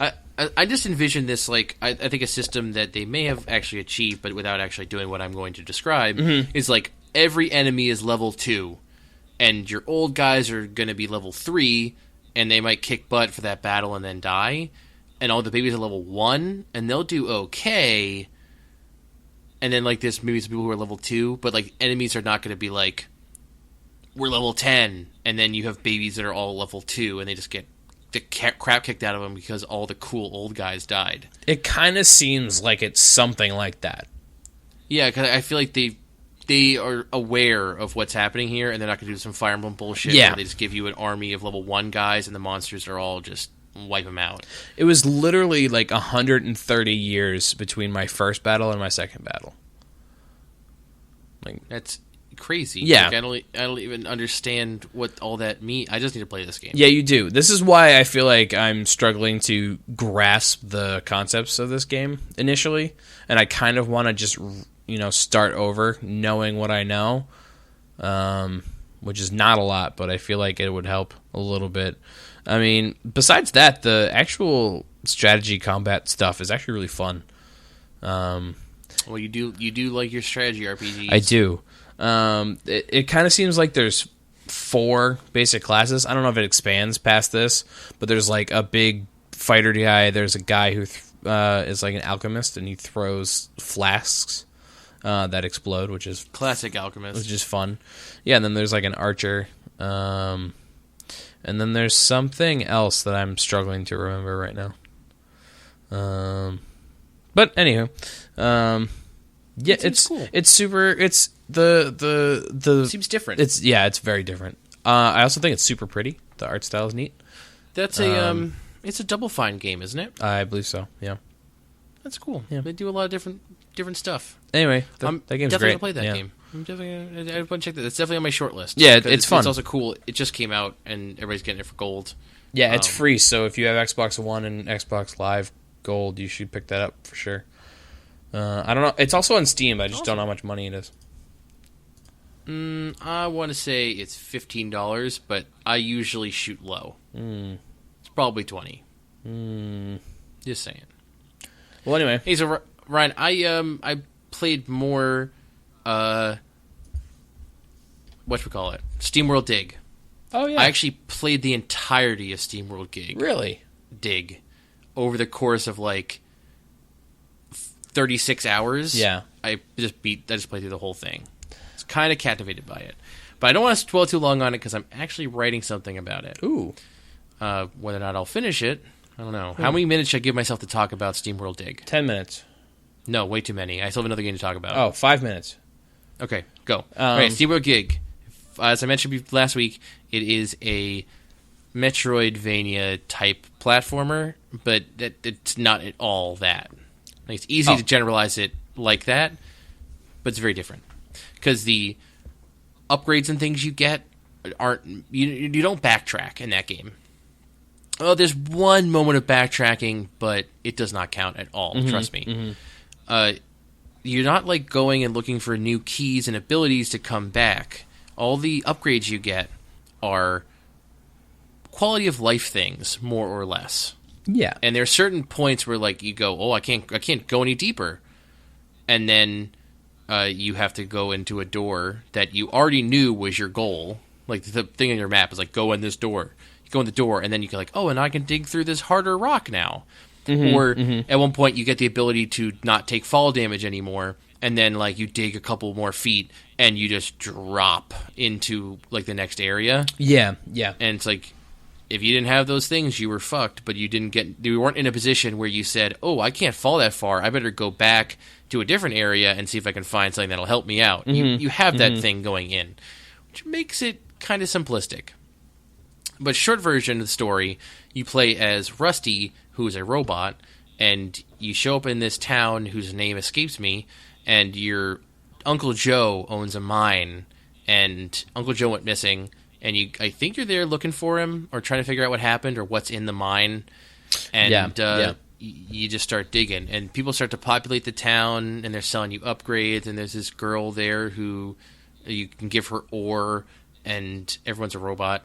You give her ore that you're mining, and she gives you money to spend on upgrades, and the upgrades are things like your pick is better at digging, and you have more health. And then you also have like a lantern meter that each bar is like 60 seconds. So at first you can only go for 3 minutes into the mine. And if your light goes down, you can't see what's in the blocks around you. The whole point is to like dig through blocks. So it's 2D, so you can dig like you're going downwards, but you got to dig left and right to like look for ore and stuff to get money. Yeah. And then you dig deeper and fight the occasional enemy, and you go into these little rooms that are like kind of little puzzly chamber things with treasure in them, which are kind of cool. It's a good departure from the just dig down gameplay. And the game is divided into 3 major segments, like the regular mine, and then there's one that's like it looks like the remains of like an old town, but like there's dripping poison and like zombie type guys and stuff. Yeah. And then the third one is this like futuristic laser beam, and it's like cold and for being so far in the ground and whatever. I kind of like how the 3 different areas are distinct, but like I said before, it's kind of weird how you're just digging down, and then like the next area pops up, and you get a new item, and you don't backtrack. Although there is so the backtracking is not in the Metroid Castlevania sense. Backtracking that happens in this game is in fact you have to return to the surface to recharge your lantern and sell your ore. Okay. Which is originally what frustrated me about the game. But then I found out that I just was like, that's not really a big deal. Like you can kind of just like wall jump up the sides of the walls, and then you go back up to the top, or you can buy a teleporter for 3 blue energy, which is a resource you'll find while mining. That's fairly plentiful, and you just buy a teleporter and put that down, and you can teleport between that teleporter and the surface. And then you get upgrades that let you stay underground longer or carry more stuff. I really like the progression curve, the way they gave you the upgrades, they kind of ease you into all that stuff. I thought that was very successful in that regard, and generally I found it rewarding just to go deeper and get more stuff. Yeah, I thought it was fun. It's an obvious comparison, but it had very much shades of Minecraft for me. I was thinking about like where I could dig and then be able to stand to continue to dig. In ways that like a game like Terraria, which is a 2D Minecraft ripoff, did not have me doing, which I thought was interesting. Yeah, that is interesting. All right, I got 20 seconds left. Okay, go. At the end, there's one boss at the end, and it's weird and crazy. And then at the ending, you just like Rusty doesn't show up, and then I thought they were gonna have a new game plus, but they didn't, because the girl was like, "I'm gonna find Rusty." I thought you were gonna play the game over again with her, but then the credits roll with Dusty just walking at the beginning of the game, but it's dark. 5 minutes. Wow. Okay. SteamWorld dig. It's like the game starts with Dusty walking through the desert when the sun's up, and then at the end they're just like people are just like, "Well, I guess Rusty died down those mines." And then it's like cut to Rusty walking across the desert, but now it's dark out to show that time has passed, and then the credits roll. It's a cool game. Yeah, it's kind of cute. I liked it. Sick. I'm gonna tell you about a game that's more interesting than that game. Oh, it is called Lifeline. It's an iOS game, and it is the premier Apple Watch experience game. Do you have an Apple Watch? No. Oh. You don't need one. Oh, you okay. Don't need one. Okay. It's also kind of not a game. Mm-hmm. Lifeline is a little man simulator. I described that poorly. The premise of Lifeline is it turns your phone into an interstellar communication device. Okay. And you communicate with this man named Taylor who has crash landed on a moon somewhere. Mm-hmm. And he is looking for your help to tell him how to not die. Okay. There you go. That's it. There's your elevator pitch. It's really fascinating because it's also done in real time. Okay. So the other day, he was like, hey, I should probably sleep because it's getting dark. I was like, yeah, dude, definitely sleep. Like, go to this place and sleep this way. You know, he asked me questions, and he, like, weirdly follows my suggestions no matter what. And, like, sometimes he'll be like, oh, yeah.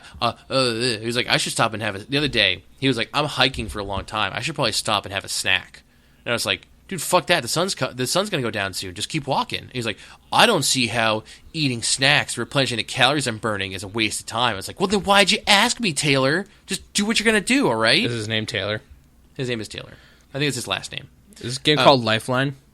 Lifeline. I'm going to download it. It costs $2 or $3. It's super interesting. But so anyways, I tell him to go to sleep, and then it says Taylor is busy, and he doesn't talk to me for like 6 or 7 hours. So he dies? No, he's sleeping. Oh. So then I wake up in the morning, and I got a message from Taylor, and I tell him what to do next. Lifeline is an interactive story told over the course of several days. Taylor will stay in touch with you via notifications suited to your device. It's just weird. He communicates with you via, like, SMS, like 40-character limit text messages. Oh, 140 character. I already fucked up. So they also all fit in notifications. I already fucked up. But sometimes they fly by a little quickly.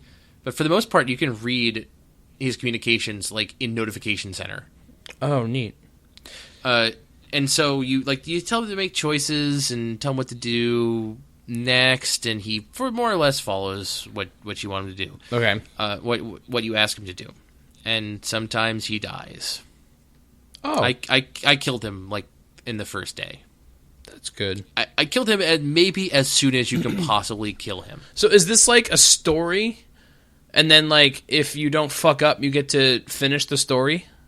So what happens when you fuck up is they tell you can now rewind the story to any point you want, pick a different choice, and they also enable quick mode, which I think is non-real-time mode. Oh, where you just go through the motions? Instead of him just being like, oh, I should sleep now, I'm going to wait 7 hours, it just pops up, oh, yeah, I'm awake now. Yeah, go to sleep. Okay, I'm awake. And you just play through the whole story in one sitting, which I think it's a vital feature. That feature needs to exist probably, but I don't want to play it that way. I think it's super interesting that I get to like check in with him every once in a while, and like I forget about him, and I wake up in the morning and I check in with him and tell him to do this thing, and then he gets back to me later. It's kind of this is like a little man in my phone who wants to talk to me. Oh yeah, totally. I think it's a super cool idea.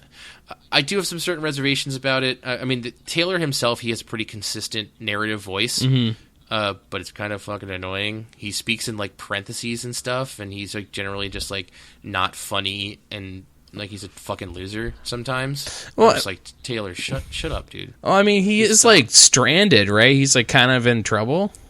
Oh, definitely. Yeah. And he makes it very clear that you're the only person he has, like, in the whole world. Oh, wow, that's so fucked up. Yeah, but I really, as much as I don't like the guy, like, he's weird sometimes, I genuinely, like, feel like kind of a connection for me with this dude. It's kind of really cool. Yeah. I really like it. I'm not nearly done playing it yet. I actually think I've been leaving him hanging for a little while. I should probably give him advice on what to do next. Mm-hmm. The story seems to branch in really crazy ways, and I'm curious to know.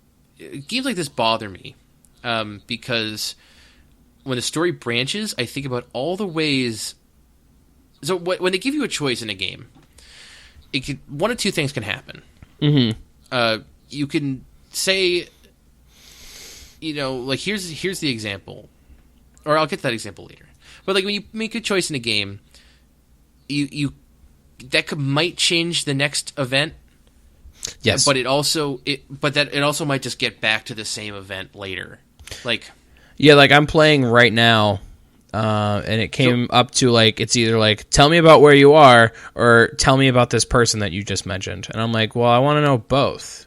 So ultimately, choices like that don't matter. Oh, but it was like, so let's say like at one point he comes to a crater And he says, should I walk clockwise or counterclockwise, given this information?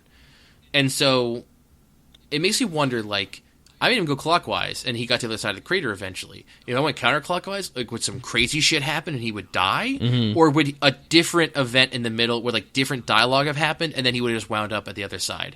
That's actually the perfect analogy for what I'm saying. Yeah, totally. Yeah, imagine, like, a diagram where it, like, splits at the choice, but then it comes right back. I think that's a form of narrative storytelling where it's, like, ultimately the choices don't matter because they lead to the same plot point. It's, like, how you design certain D&D campaigns.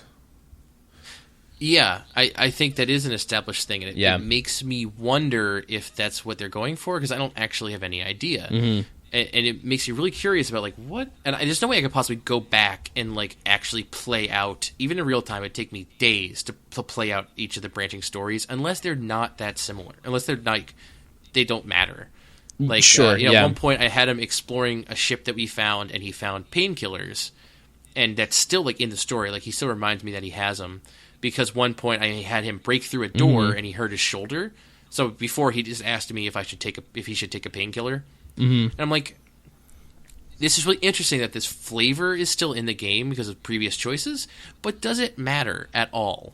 Yeah, exactly. It's like, if I didn't have him break down the door, or if he didn't have the painkillers, would he just complain about his arm? Or, like, is there a point later where he's like, I'm going to die, and my arm hurts so much, I can't escape this situation, and I don't have painkillers, so I'm dead now? Like, is that going to happen? Maybe. It's possible. Or is it just flavor? Either way, I think a game like this is fascinating just to play through once and just go, oh, so that's how my story went. Because if you start obsessing about where it branches, it gets you get really dark. It gets dirty. Yeah. It gets, like, weird and bad. Like, if you can go to a bad place when you start doing all that stuff. All right, I'm hooked because I got to a point where Taylor is busy, and I'm just like, oh shit, now what? You live your life. Fuck. You play Splatoon. Fuck. Yeah, just chill out, live your life. So I'm going to tell you the place where I'm going to live a little spoiler the first day. Okay. A lot of interesting stuff happens the first day because he has to go explore the wreckage. Yeah. Tell him where to go, what to do. I told him to explore the crash. That's what I did. That's what I had him do too. And there's more choices. There's a lot of choices, and it seems like I feel like it genuinely branched in a different and cool way based on my choices. But there's one time he's like, okay, so he's like, the first night he's like, should I sleep over here where it's probably gonna be pretty cold, or should I sleep by this engine that's like emitting heat but not very much, and is also leaking radiation? Oh, don't do that. And he's like, well, it says like it says it's emitting like 150 rad of radiation, and he's like, he's literally like, I need you to Google. Well, he doesn't say Google, but he's like, I need you to look up if that will kill me. And I did, and I found, according to Wikipedia, 150 rad. It's at 100 to 200 rad in less than the course of a day might give you acute radiation syndrome. Okay, so that's bad. Acute radiation sickness. Yeah, it's bad. Well, acute it usually means it's not as bad. It means it doesn't last for as long. It's chronic radiation syndrome you have to worry about. Okay. So I said, that sounds bad. I said what you said. That sounds bad. Sleep out. I was just like, through details I picked up, I was like, well, this is a moon, but it has an atmosphere because you can breathe the air. Right. And the sun is very bright, or the star that warms this moon is very bright during the day. You don't seem to be very cold during the day. Sure, it'll get nippy at night. So I was like, don't get radiation poisoning. Just sleep wherever else. And then he got so cold he died. He died of cold. Okay. And I was like, well, that's bullshit, dude. I had no reason to believe that it was going to be that cold. Because like I said, he can breathe the air, and which he doesn't necessarily, I'm not even sure he necessarily says that. But I picked up the clues. Like, I found some food for him, and he just ate it. Which means his helmet's open. Right. So he can breathe the air. Right. The moon has some sort of atmosphere. So I don't know how it got that fucking cold. That he just died in his sleep. Well, he did say it's like a desert, and deserts get really cold at night. Yeah, but... And, like, if it's the case where, like, it's far enough from, like, the opposite side of the sun where there's not... The atmosphere is really thin, Like all the heat will escape from the planet or the moon. It's warm enough. It's warm enough that there's oxygen.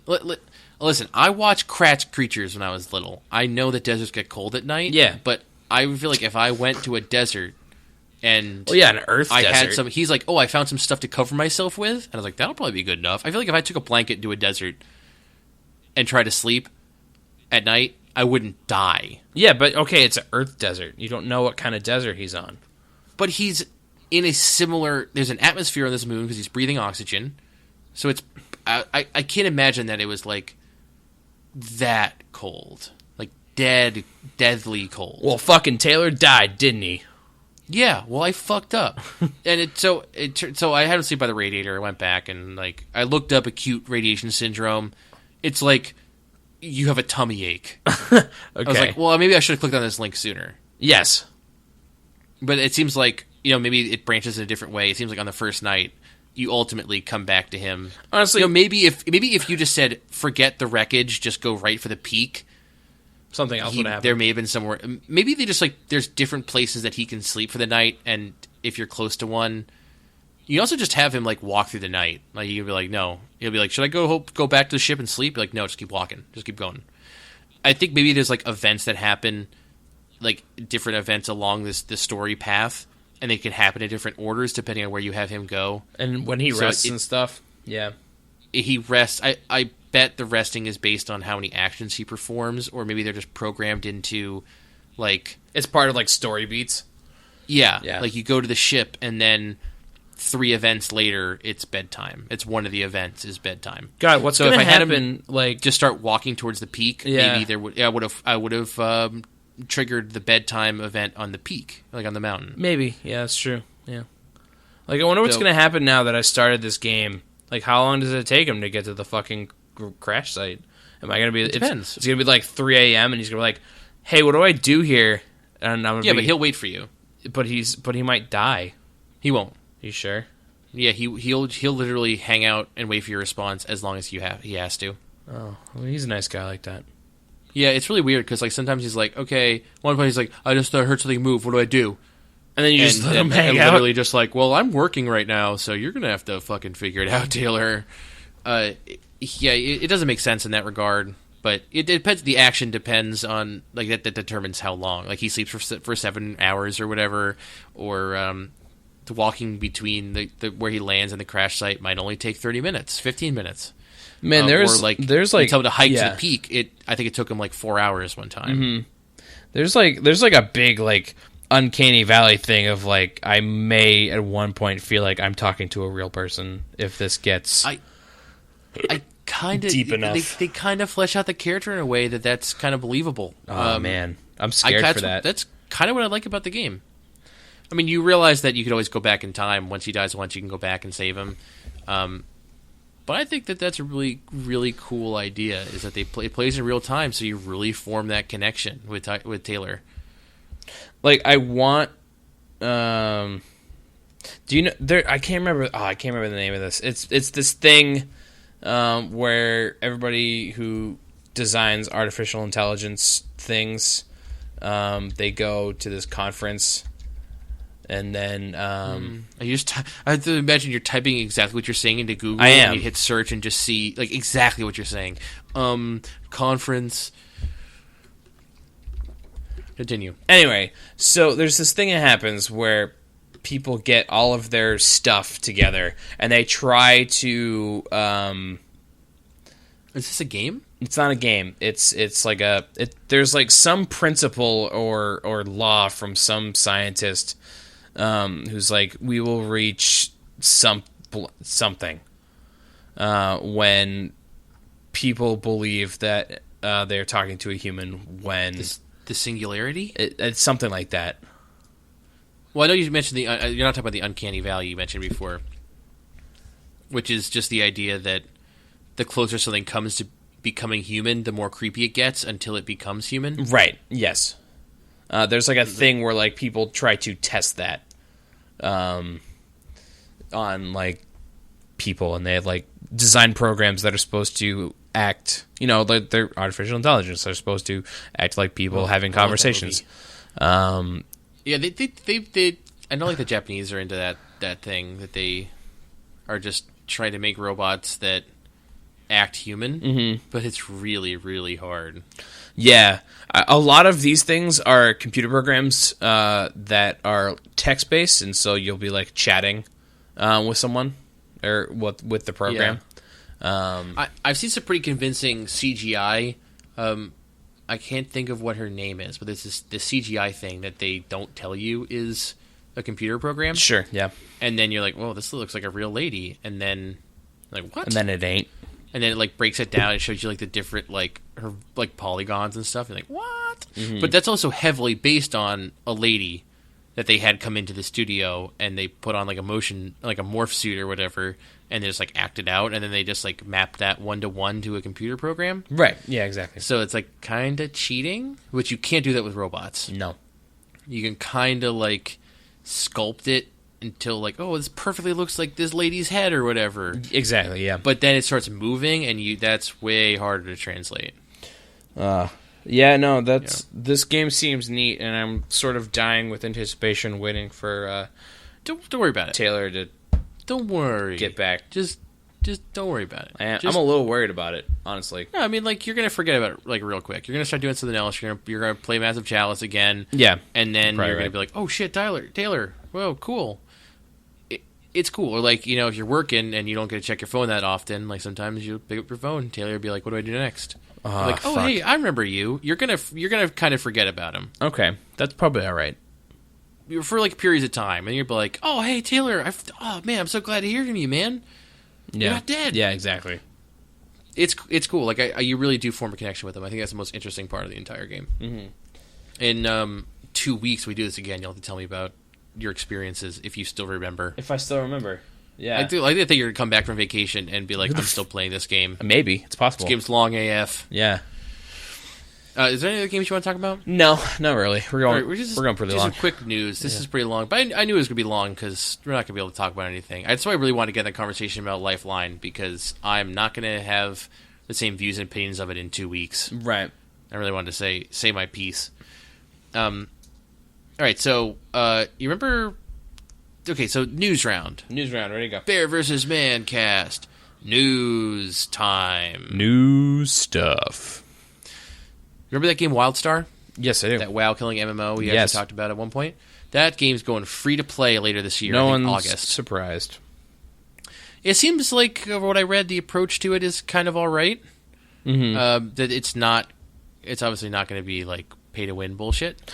Yeah, yeah. They also are offering a subscription service where you get more stuff. Like, you get more like stuff for your house because they have this player housing thing. Mm-hmm.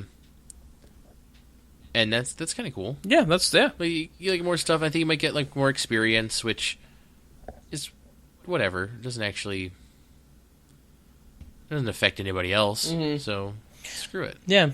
I mean, WildStar is just like all the other MMOs that have come and gone free to play. Is it's just like there's a core group of people who really like to play it, and I think it seems cool. If I wasn't already addicted to WoW, yeah, exactly. Everybody has their MMO. Most people don't play more out. than one because, god damn it, they take forever. Yeah, to do anything. Too much time being spent. Like I really like Final Fantasy 14 after the reboot, but I just don't have time to fucking play 2 MMOs. So, there's that. Yeah, pretty much. Yeah, it seems okay. I'm not going to like go and play it or anything. Nope. But, you want to talk about Steam Refund? I do. I don't know what there is to say. Steam released a refund program. And by program, I mean you could just say, hey, I don't want this anymore. And as long as you haven't played it for more than 2 hours... And it's within 14 days. I don't even think they ask why. They just... No, I think it's very specifically a no questions asked if you meet the criteria of less than 2 hours and 14 days since purchase. I think that extends to pre-order games as far as like if you pre-order a game in August and it comes out in December, it's 14 days after the unlocking date, which makes sense. They clarified that. Oh, that's cool. So there, that's crazy though. I read a thing about the the small sect of like indie developers who make tiny games, like games that take like an hour. And there's a lot of opinions on, is this a good thing, is this a bad thing? Because essentially, you can play like Gone Home, for instance. 30, I think it's 50 Flights of Loving is a game that literally takes less than an hour to play. Yeah, there's a lot of these little story games where they take about an hour, maybe an hour and a half. And that would fall into Steam's thing, and so there's a little bit of concern of what happens to those developers and who's responsible for those refunds, and I think at some point they will need to address the time thing. Yeah, I feel like that is a complicated question that I didn't even consider. Yeah, like who's actually, to just Steam say like, hey, they returned your game, so we're taking this money away from you. I mean, technically, that's what they do. I mean, that's actually not technically what they do, because stores buy say you're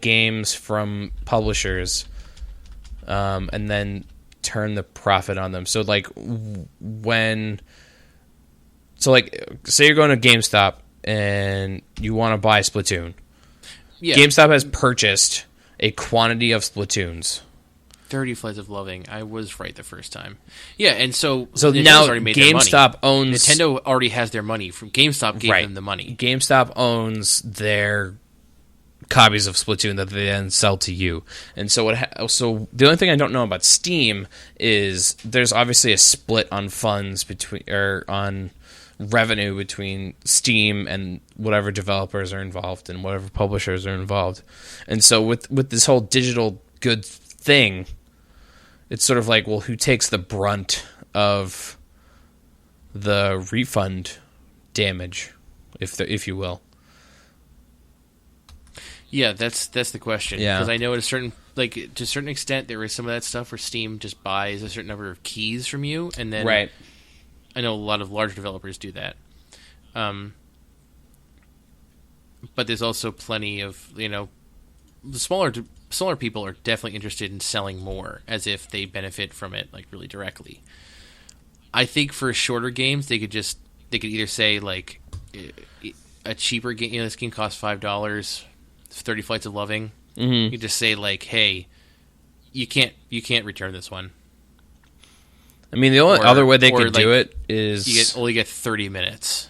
Is if developers issue a average time to complete, and then Valve says, okay, you can only return a game if it's less than 15% of this time, or something. The math probably has to be worked out better than that, but that would essentially mean like a 2-hour game at 15% is 30 minutes, roughly.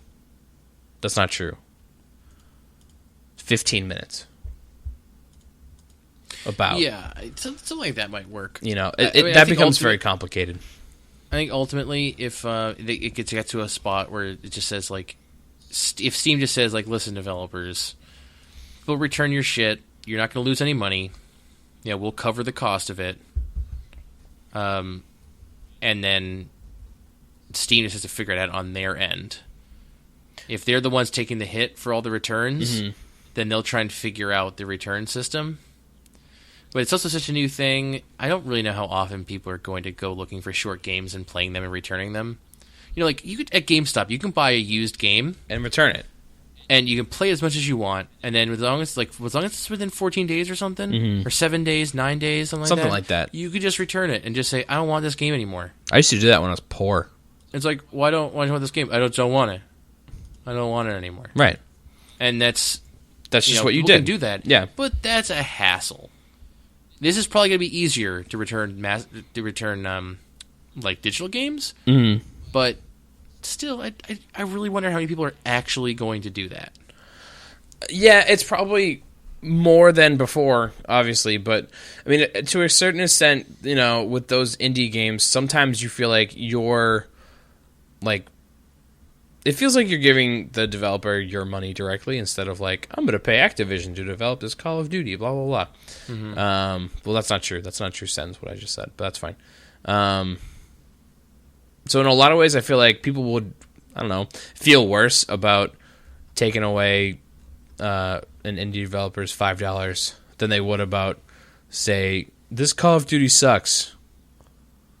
Yeah, just playing it for an hour and a half and being like, yeah, I really don't want to play this game. Exactly, yeah. So I was like, hey, I liked those games in the past. Let me see if this, oh no, this one's got jetpacks. I don't like it. Yeah, exactly. I feel like the use case for people trying to get their money back for indie games is for whatever reason going to be lower.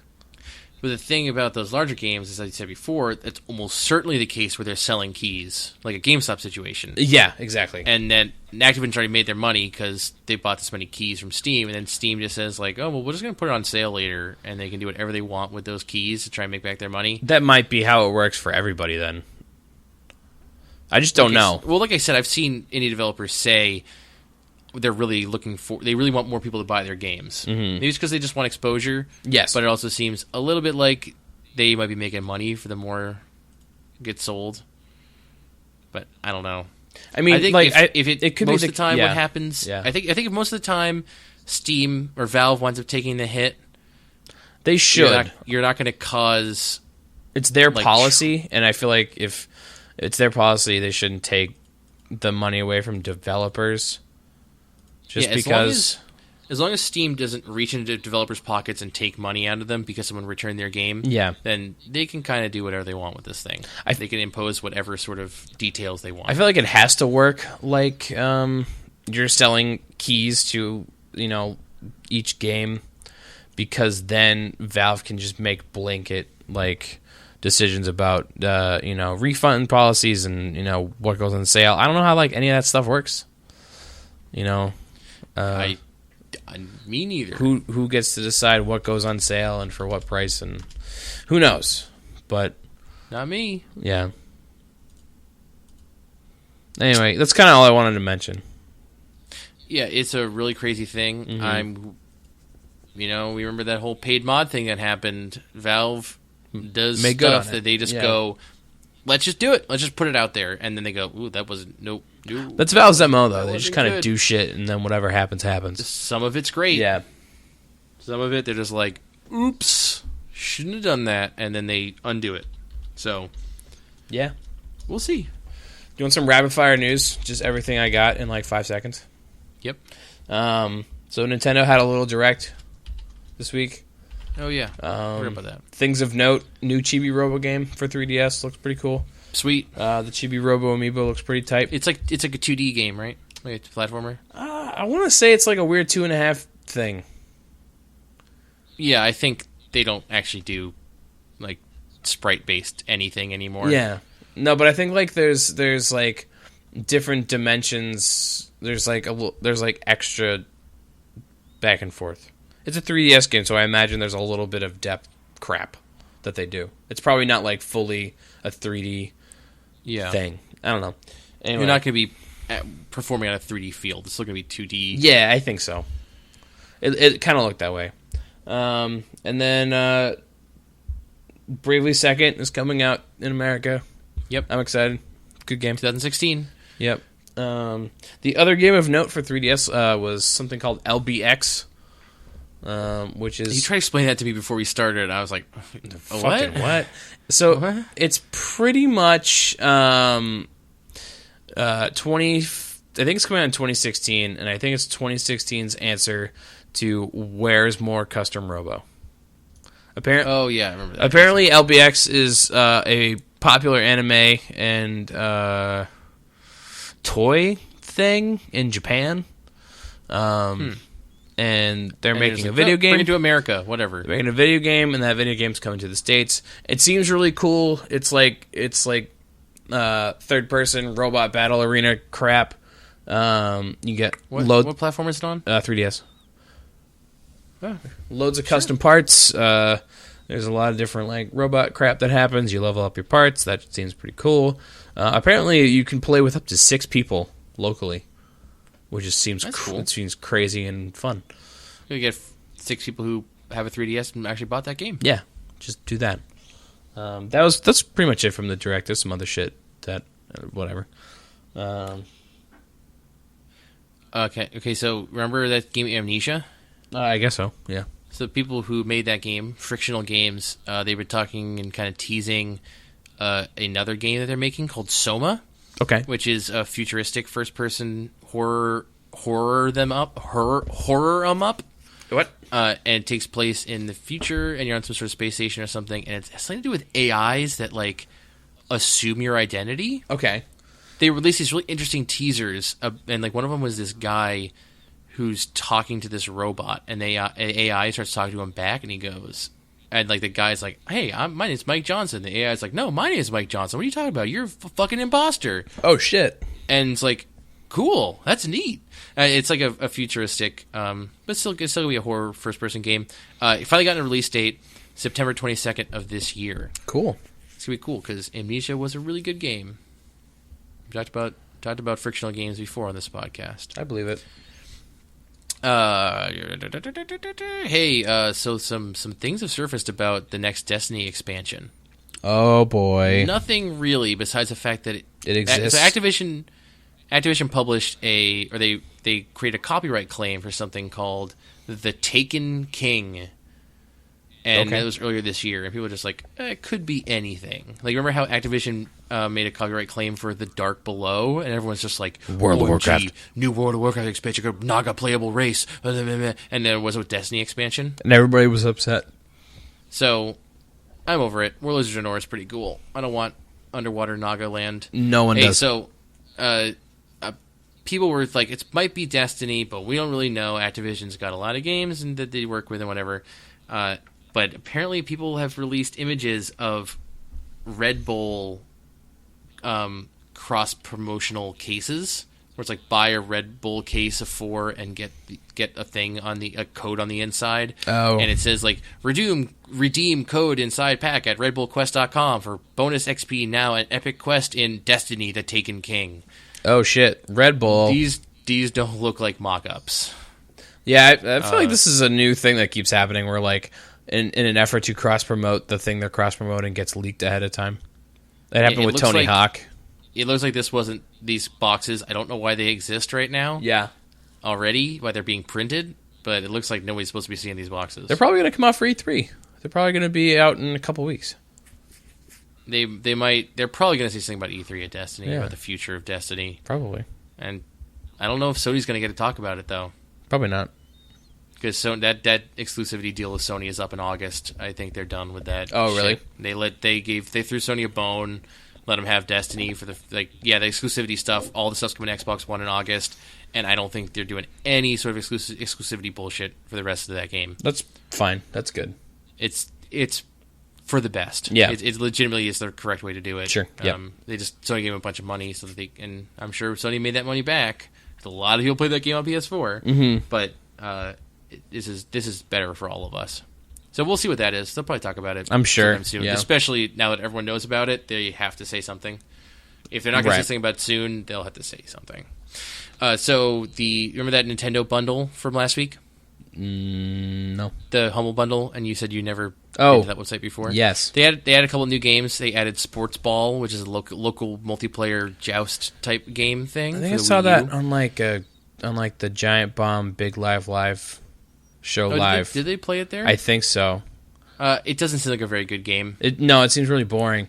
I thought that was a PS4 jam. No. You might be thinking of a very similar. I mean, these kind of games exist. Those simplistic local multiplayer stuff. Like iDarb type stuff. Yeah. Gunman Clive for the Nintendo 3DS got added. I heard that game is actually really good. Never heard of it. It's a very, very unique, stylistic 2D simple platformer where you play as a Wild West man. And then Bit Trip Runner 2 Future Legend of Rhythm Alien. Cool. Which I have on the PC and is a good game if you like that kind of stuff. Yeah, if you're into it. It's cool. It's like a rhythm-based auto-runner platformer that it kind of demands a level of perfection that I'm not okay with giving it. But it's a cool game. And it's narrated by Charles Martinet. I don't know who that is. Mario. Oh. He's Mario. Wahoo! And Wario and Luigi and the big dragon from Skyrim. Wahoo! The good dragon from Skyrim. Oh, sure. All right. And finally, that's pretty much all the news besides new Xbox One controller coming that's got a 2.5 millimeter jack. Or a 3.5? Sick. Like a regular headphone jack? Cool. Sweet. That's actually like a bad thing for me because I use like an Xbox 360 type headset. Yeah. And I bought a little adapter for my new one and it works great. So just don't get any new controllers. I'm not going to. Yeah. Unless they have the old Xbox One in there too. I already have 5, so it's like whatever. Unless maybe it is a 2.5 millimeter, the one that the Xbox 360 used. Nobody cares. No, it wasn't. It was a standard one. It wasn't even a standard one. It was weird. It might be the Xbox 360. It was like smaller than normal. Yeah, that's the Xbox 360 one. That's fine. Yeah, sure. Doesn't matter. All right. So, free games this month. It's June now. We can have some free games. Oh yeah, free games. If you have a subscription to PlayStation Plus and Xbox One and Gold or 360. So, if you have an Xbox One, you got Xbox Live Gold subscription. You can continue to get Pool Nation FX if you haven't already, but you'd be a fucking idiot not to have it by now. Honestly, I don't have it. Good. I heard it's terrible. Yeah, I heard that too. Massive Chalice, we mentioned before, you can get that game. We did. It seems like you probably should. Go get that game. And for Xbox 360... Massive Chalice, Steam has it on sale until... It's $20. June 2nd. It's on sale, yeah. For $16? Yeah. Yeah, but... So if you got a PC, maybe it's worth buying. If you have Xbox One, don't be stupid. Get a free one. What are you doing? Xbox 360, for the first part of the month, you can get Just Cause 2. Which is... Wait, that's not the good one, is it? No, Just Cause 2 is the good one. Oh, Just Cause 3 is the one that's coming out. Yes. Just Cause 2, that game's fun as heck. You should definitely download that game and just goof with it. Yeah. That's a game where it's an open world game where you grappling hook everywhere and you can grapple things to other things, and it's just a bananas. Is that the one where you can grapple a hind D to a hind D and then swing them together? They just explode. They freak out because that's how helicopters work. One of them can't be upside down. That game's so much fun. And then the second half of the month you can get Thief, the new one. That game was bad, wasn't it? I heard it's just okay. Okay. For PlayStation systems, the good stuff. For PlayStation 4, you can download Metal Gear Solid 5 Ground Zeroes. Sick. Which I bought at some point on sale. I bought it on the computer, I think. I have it on Xbox One because it's on sale for $7 or something. Oh, no, that's where I have it. Yep, that's where I have it. And then you can get Skulls of the Shogun Bonafide Edition, which is that cartoony... game looks fun. Yeah, I think it's a tactics RPG with circles instead of grids. I should play that. You should play that. It seems like a game you might like. And it's a little bit cartoony. You play as samurai skeletons. Sick.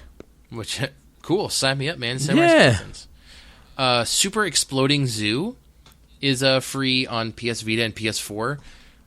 Players must defend all the precious animal eggs in the zoo from evil aliens who want to eat said eggs. Okay. My monitor just went to sleep. Oh, good. I don't understand how that's possible. Oh, no, my switcher's being weird. How do you defend these tasty treats with a herd of explosive animals? Obviously. Seems like a silly arcadey style game. Yeah. Futuridium EP Deluxe for PS Vita and PS4. It's a psychedelic retro-inspired shooter with crazy action puzzle elements and a bumping electronic soundtrack. May or may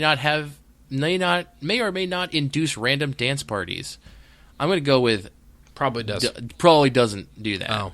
Oh. Seems okay though. Yeah, sure. Looks kind of cool. Sure. All right.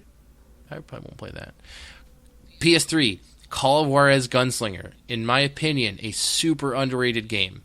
It's like it got a cool narrative style. It's like a cel-shaded first-person shooter, Old West type thing. Really just cool. I miss cel-shaded stuff. It's like but that's not what makes it cool. It's got a cool narrative style. It's all told in like a third person. You're reenacting events that some guy's telling to somebody. Mm-hmm. You duel like famous Old West figures. It's got like an arcade mode where you pick a class and like compete for like kill enemies to get more time. Mm-hmm. It's a cool game. It's Not like the other Call of Juarez games. A lot of people didn't necessarily see this coming. I think it's a really cool game. It's super underrated. I think everyone, if you have a PS3, you should download it and play it. I think I recommended it on Steam. I curated that ish. I want to say you did that because I really think it's a really big surprise. I've never played a Call of Juarez game before. I know it's not like those, but I just super surprised to see it. I played it per someone's recommendation because it's like kind of a cheap download game. So I got it on a PC at one point. Yeah, cool game. I think you try to make. Here's what I said about it. Yeah, I try to make everyone play it. In fact, I said it's an unexpected and underrated arcade-like FPS. Satisfying shooting and a unique narrative makes this game a standout shooter. Oh, okay, there you go. And it's got a cool you shoot guys, and you get EXP, and you're like, yeah, sweet numbers. It's initially satisfying, and the narrative's cool. I cannot talk enough about this game. Cloudberry Kingdom is also on the PS3. It's a super hard, insane 2D platformer. Yeah. And then it also has a mode where you just randomly select you say I want to be able to jump 8 times and I want it to be insanely hard, and it randomly generates a level based on that. Weird. Yeah, seems kind of cool. Mm-hmm.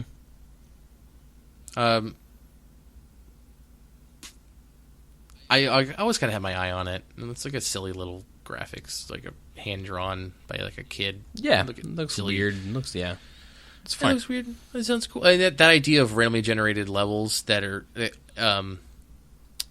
adhere to preset conditions that you set. Yeah, is super interesting. So I probably won't check it out. I'll probably download it. How about that? Well, it's fucking free, so yeah, I'll probably download it and just have it sit there and be like, whatever. Okay, Ryan, I'm tired. Yeah, me too. Fuck. Tell everyone about how they can absorb more content from Bear vs. Man. All right, here you go. You ready? I'm ready. All right, you can check us out on the internet at bearversusman.com. We put stuff on it. I'm going to get stuff on it eventually. We're on Twitter at Bear vs. Man. You can like us on Facebook. Mm-hmm. Facebook.com/Bear vs. Man. Yep. Okay. You can send us an email at the brand spanking new email address. That's easier to say and easier to remember. We are now questions@bearversusman.com. You can send us an email. We will probably most definitely read it on air.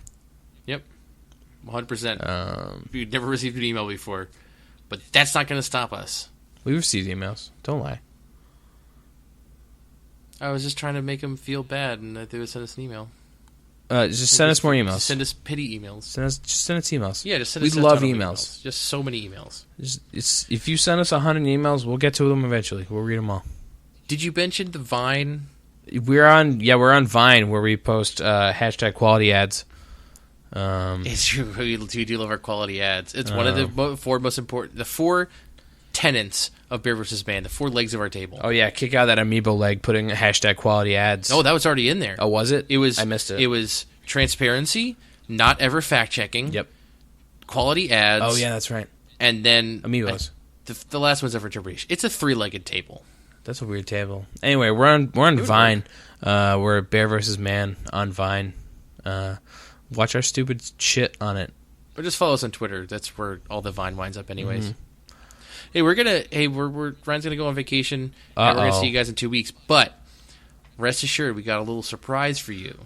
It's fucking a little bonus episode action. Yeah, and it's not like the bullshit. Hey, we're gonna record it. No, we already recorded it. It's ready to go. It's happening. It's great. It's gonna happen. Ryan just has to upload it to a thing. It tells it to post it at a certain time. No, I already did that. Oh shit! I could die tomorrow. No, and those episodes will still go up. No, but if you die, then how's Taylor gonna get back home to his planet? I can literally never die until this man gets home. That'd be so fucked up. If you're Taylor's what do I do next, and you die, but he doesn't. Taylor's the one who's left hanging. Oh, dude! Can you imagine if you were Taylor? What if he goes back in the timeline and then he unfucks up? What if that already happened? This is getting too deep. I gotta go. No, I'm just like, can you imagine if you're Taylor and you're on this moon by yourself? Yeah. And you can just, there's one guy in the whole world you can communicate with. And then he dies. And that fucker dies. Oh, God. You're just like, it's so much worse than never having met that guy in the first place. It's all over, man. Just like this podcast. It's gonna do it. See you guys in 2 weeks. Later.